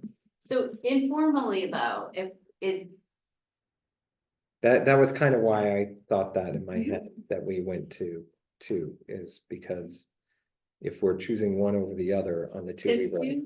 who were the 3, so you said Emily and Carissa. No, I said Emily and Eric. Who voted, and Jeff voted for Eric and Carissa. Carissa and Eric. I said Carissa and Emily. Edie, who did you vote for? I said Emily and Carissa when I voted, yeah. Emily and Eric. No, excuse me. Carissa and Eric was who I said when I voted. Oh, okay, okay, And then So- there was Eric and Emily. then Emily was Asa, David, Jenica. Carissa was Jeff, Jenica. And Edie. Edie. And Eric is Asa, David, Jeff, and Edie. Okay. How many do each of them have then? Eric has It's 4. 4, 3, and 3. You wanna try the So- point system? I don't, we can try a weighted vote, but I'm not. I don't, Well, I don't have, I mean, I would say that I really do not have a strong, I think I share Jeff's feeling. I don't have a strong feeling, but if the group, and obviously I'm the one stepping out, but if the group felt that Eric, I mean, it's a slim margin, but if they felt that Eric was the right guy, I would not have a problem with that. If they felt that Carissa was the right person, I wouldn't. And if they felt that Emily was, any of those 3, but Eric did get 4 votes. He did get and- 4 votes. which is not a big margin, but it is a margin. And I guess, does anyone have an issue with that? Or do we need to wait the vote, and take the square root? well, I mean, if we wait the vote, if you, Unless he was the second choice. So if we had informally, Right. are we able to just say, like, if we had to pick one, we could just vote for can one, we informally, it's not a vote, it's just a discussion, right? hypothetically, if you were going to. Who, Uh, yeah, well, we already know where I'm at. right, Yeah, I would, I would go there too. I would take Eric. You It's, said Eric, who'd you say? Eric. You said if Eric. we just picked one, and I'll tell you, there's 2 reasons for that. One is I think Eric and Emily are very I think they both bring lots to the table, but I also feel that, Eric has gone above and beyond. I mean, he contacted me and wanted to meet and talk, and not to convince me to vote for him, but to find out about the board. He didn't meet with me to say, hey, I really want you to vote for me. What can I do? Can I wash your car? He said, tell me everything. And I talked to him, I bet I talked to him for an hour, which is easy for me to do. But that means something. And that was him just doing his due diligence of figuring out what it meant to be a board member. And I think he met with you, he talked with you in the Yeah. same manner. Did he reach out to you before, or how did that? No, I mean, when he said he was stepping down and I said, hey, you should do this, because he's been on boards, he was on the planning board for the city, which is Yeah. pretty much the most important board in the city. Yeah. And And has young kids in 2 schools. He's in both schools. So to me, I was like, here's somebody that is connected to the community. He's been here forever. He has kids in 2 schools. So to me, that's kind of important because he has his ear Yeah. from both schools. And that, to me, that's a different perspective than, well, I'll get that perspective next year too, but I think that was important. And that is thoughtful, level-headed, which I think we got, all of them are level-headed, which is fantastic. Yeah, that's great. I mean, so I mentioned it to him and said, you should do this if you have an interest, because it's happening. Yeah. But he reached out to me, Yeah. and I hadn't met him, but he reached out to me. But that's my only interaction with him, Right. was that one time, but it was a good one. And he came to the board meeting, He came to the board meeting. Yeah, which more than anyone else yeah, did. which, and Sarah Keaton has come to the board meeting too, which I would say is a good thing. But I don't want to bring that back in, but that showed, I know she's very committed to the community, but I don't think she fills out the perspective that we're trying to get of, we want a snapshot of the community. I think that way that you put it is right. A snapshot of the community is what we want. she had the disadvantage of having to be first. That is a disadvantage. For yeah. sure. What impressed me with Eric, was what he wrote under the qualifications of the boards he's been on, the fact that he started he's president of the Whitman PTA group. He promoted activities to support and improve the student body. He completed officer training to understand the role, responsibility of a board officer. Became familiar with parliamentary procedures, participated in budget and reporting responsibilities for the group. He started a group. They founded a parent teacher association group in Portland Public Schools. I mean, he has been involved in board positions in almost every place he could. Right. In school stuff and. Yeah, and if you, the other thing I read that I was impressed by is, if you look at under the last question, which is what are the concerns of, the current school board? He absolutely nailed it. Like I was like, oh my God, now I know what our problem is. Like it was to a T. I was like, oh my God, this is, and somebody coming in knowing that and willing to still do it is also a big step. I think, and I do think that's kind of the problem we have as a school board is most people are so disconnected from what we actually do. Yeah. They really have no idea unless they come to meetings all the time. I had no idea. Right, I know. See, that's what I'm saying. Even the statement in there, it says we need to keep working with our partners in every arena to maintain the excellent education in our school. So Edie, so the question, if you had, so of those two, of Carissa and Eric, if you had to pick one, I think I would go with Eric, and, one of the things, knowing that 5 of these 6 people have said they will run for a school board. Yeah.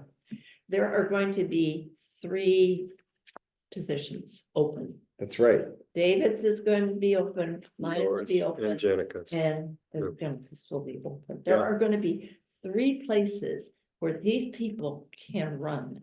So And that that's- needs to really be communicated because these are stellar. Yeah, I would agree think- with you. They're stellar. I agree, candidates. and when we contact him, we should mention that. Also, I'm gonna remind everyone that this appointment is only for 6 months. And then they have to run. Oh, And then for they have to sure. run. They have to run. So, first of all, I don't think we could truly make a mistake, but if for some reason we did, they have to run, right? Like, sure. I'm just pointing that out. We're only talking 6 months here. Right, That was pretty clear. I think they caught that, they got that. but yeah. No, I'm just, right, and that's actually why I asked the question I did, the way I did is like, whether you're appointed or not, would you consider running? Sure. Right, Yeah. right, yeah, exactly. Yeah, Because- and, you know, as I told Jeff, I feel that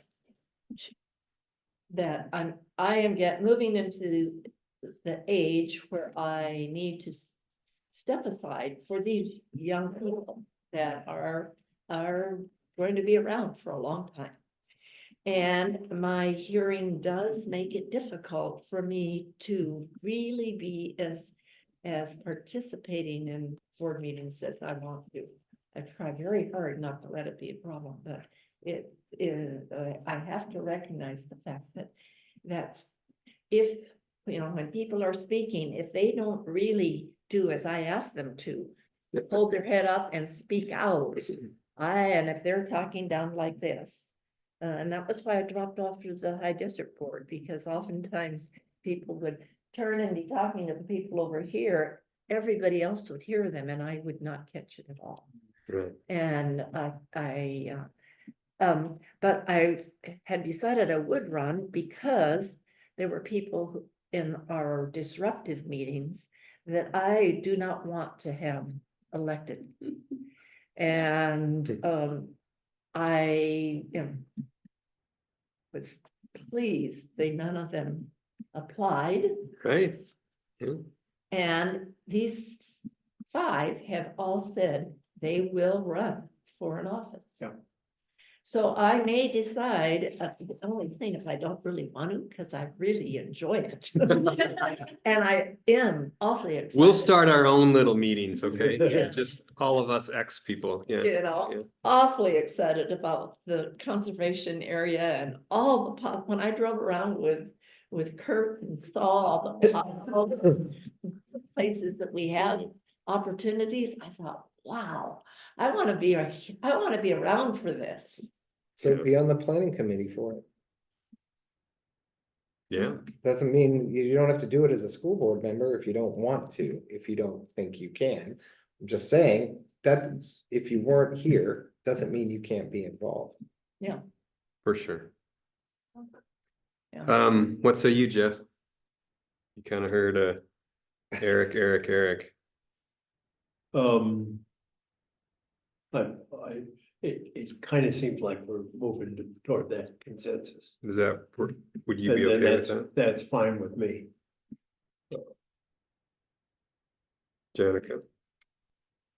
I'm still kind of torn. I feel like I see the potential fits, but I also see The new blood of Emily, there's in Emily, being her infused. experience with the Yeah. Deschutes County and yeah, where she. Cause we're still facing like it's the county is a. Is a full entity that that we're butting up into all the time, Right. and, but you don't. She's dealt have- with budgetary constraints and all of that. Yeah, and the budgets and understanding. This chair is What goes into that and not just about the. Operate the meeting operations and like how the meetings are run, that sort of thing, like that's really. Good experience, but yeah, I just, with the county perspective, but I like a 50-50, like. So are we comfortable saying we're down to two? Yeah, I that's think what we so, need to that's kinda- officialize, I think. Okay, so then we should just go to, Sounds like to a vote. Do we need to make a official? I think it does need to be Okay. official, because So then, if somebody comes back and says, oh, I was just dropped all of a sudden. Okay. so then, yeah, let's do a second round of voting and we pick two candidates again, Okay, correct? yep. Okay, And we'll see where we end up. okay. Hopefully this doesn't go on. all- Someone's got to, Once again, between the three, obviously. Right. Like, right. right. Listen, we throw Martin in. No. Yeah, totally change our mind. Not- My husband, every time we play games and stuff, he will fall on the sword just to create, he's an agent of chaos. And so when you said that, I was like, oh my gosh, my husband would totally vote for some random person just. Oh, gosh, a write-in? Oh, yeah, like he was like. Just for fun. Do I have to put last names or not? I'm not. Okay. There's only one. No, yeah. Oh, my God. Huh, you're saving ink. Okay, okay, here we go. Right here. But is his E Emily or Eric? He has an oh, yeah, yeah, you better finish that. There's two. Okay, all right. No. Let's go with, Jeff is voting for Carissa Yeah. and Eric. I'm sorry, are you ready? Okay, Waffling. okay. Wait, Jenica is voting for Emily and Eric. Asa is voting for Eric and Emily. And David is voting for Eric and Emily. And Edie is voting for Eric and Carissa. Okay, Was Eric on everybody's ballot? Yeah, Yes, but it does. we still have to narrow it still have down to to do two and do a final we have to do vote. the so final what's our tally then? Are we What's our there? tally? Is 5 for Eric, 2 for Carissa, 3 for Emily. Okay. Okay, so we're at two. Yes, we're at Eric and and Emily. Emily. Now, do we vote for two still? or No, we just vote one everyone? vote. One vote. One of those two. Yeah, that would be funny if we just voted for him again. Why can't we get anywhere? And with five of us, someone will have to win, And so now what constitutes? except unless I abstain. So What? now at this point, if we're just doing one, it's whoever has. Eric and Emily, and whoever has Eric or three Emily. or more is the Or winner. needs 3 or more. Yes, But at least there's, yeah. no. You can't just put an E. Okay, hold on. I need You to- can't have fun, they ain't doing it.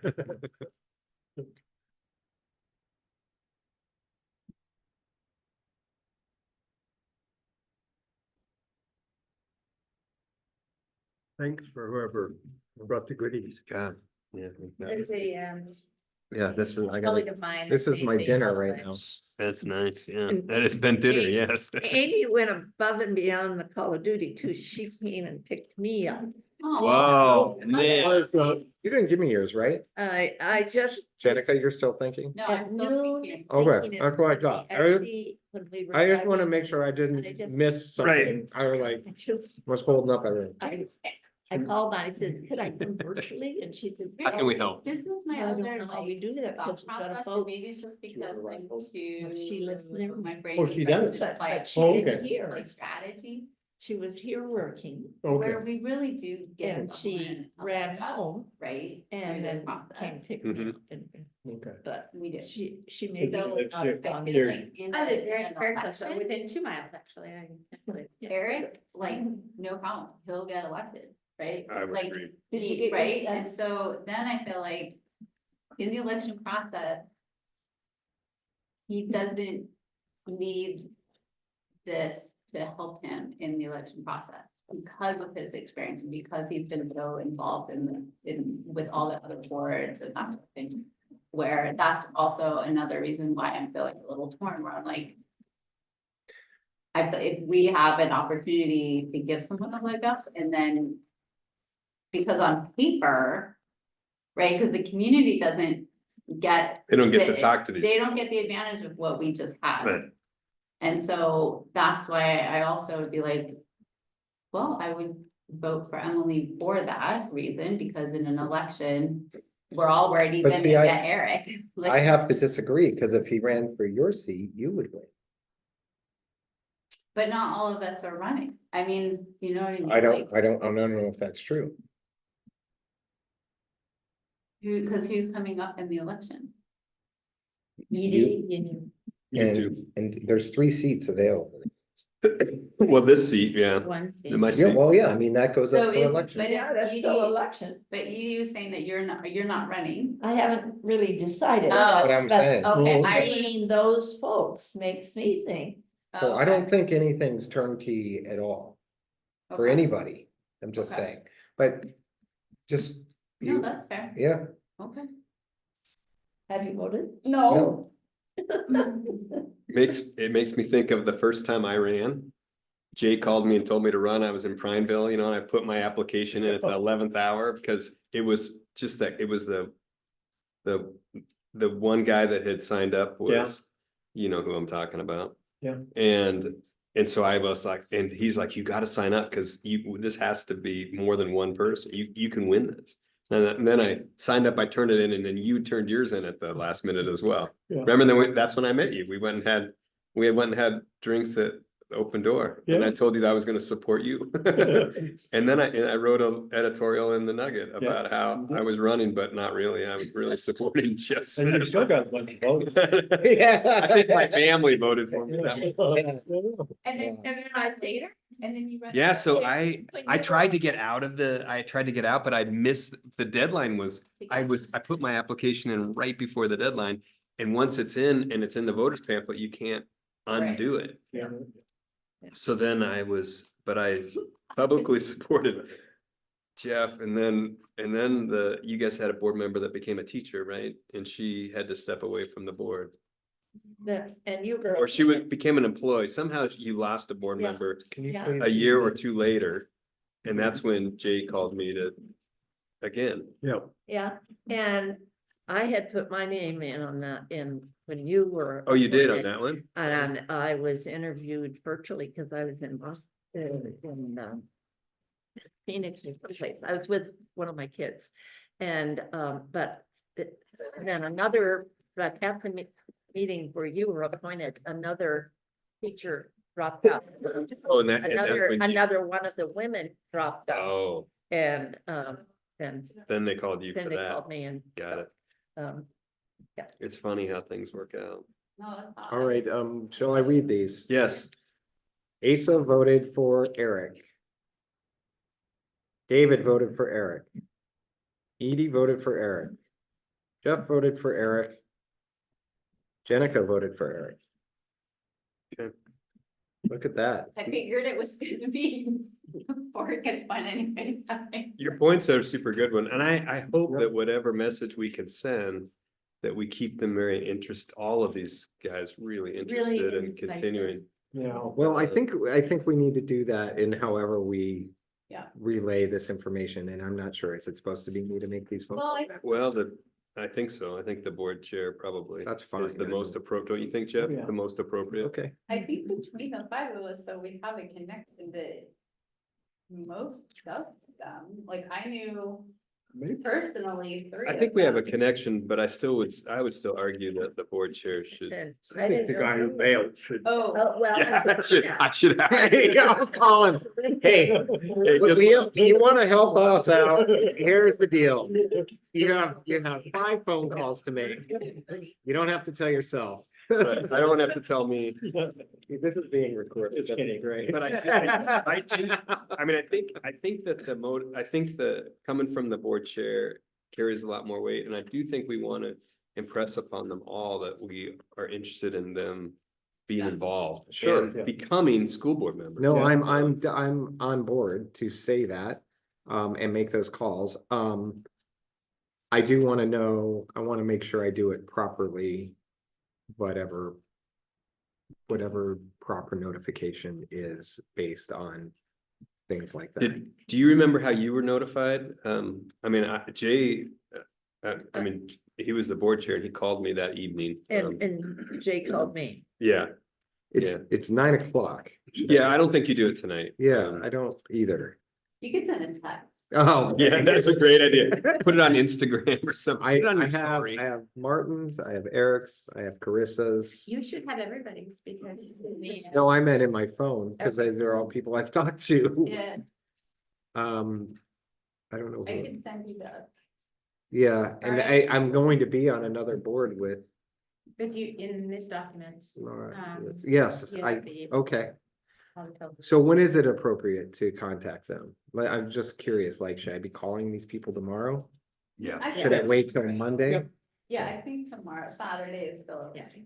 Okay, I think so. And you need all of these with our note. With your notes, yes, I do. At least that's what was, yeah, no, yeah, the last time. This is. Good luck reading my notes. Yeah, please disregard my spelling. Don't I know was if I writing as fast as I could. Thank you.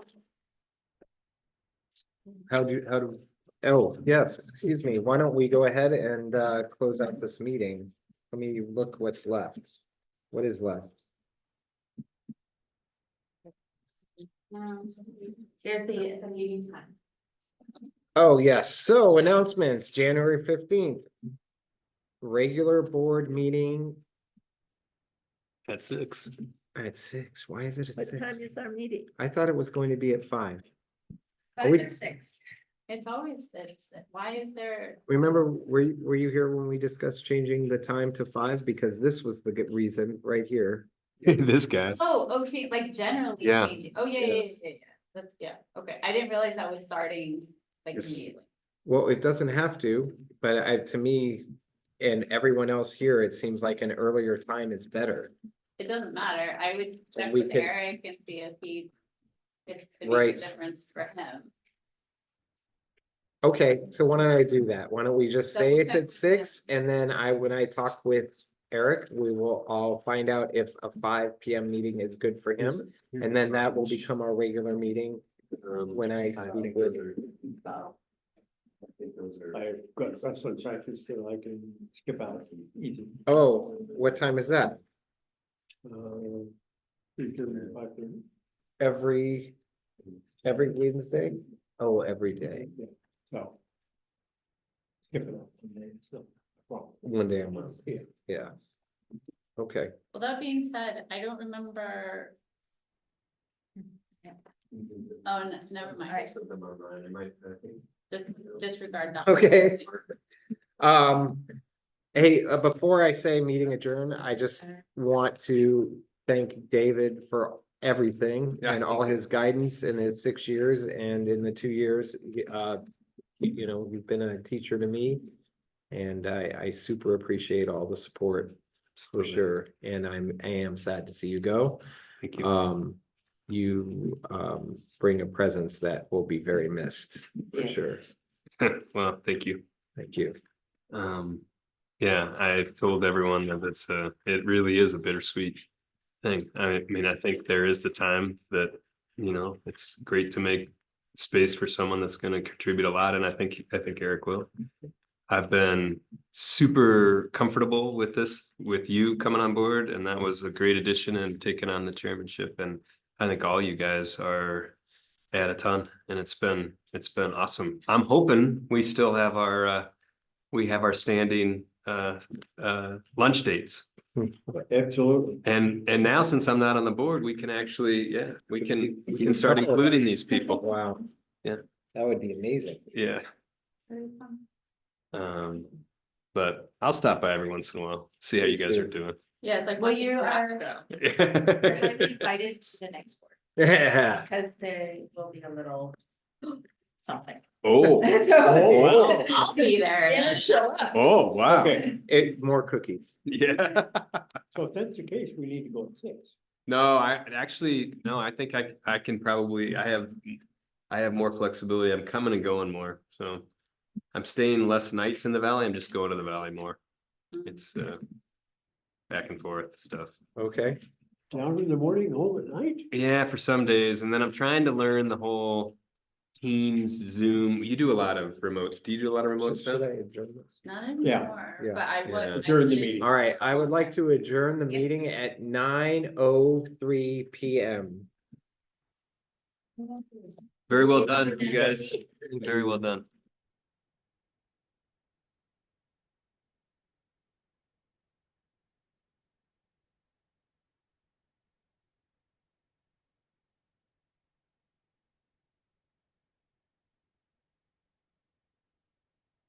So that's what I mean.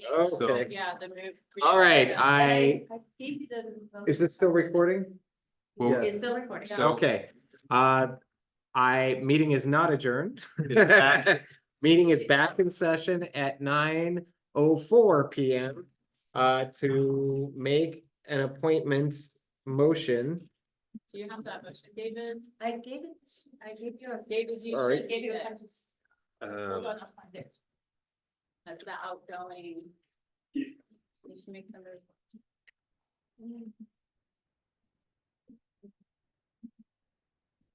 But yeah, going to that, there, the fact that there's so many, that's how I got talked into running is because there wasn't really anyone else running. Hey, I would like to make the motion. I move to appoint Eric Benton to fill vacant position number 2 on the Sister School District Board of Directors. I will second that.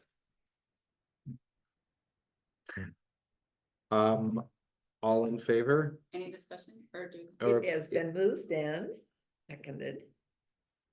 All in favor? Aye. All right. Aye. Aye. The motion is carried. Therefore, Eric Benton is appointed to fill the vacant position number 2 on the Sister School Board of Directors. All right. Congratulations. Meeting will now be adjourned at 9:05 PM. I don't know about you guys. I'll get home.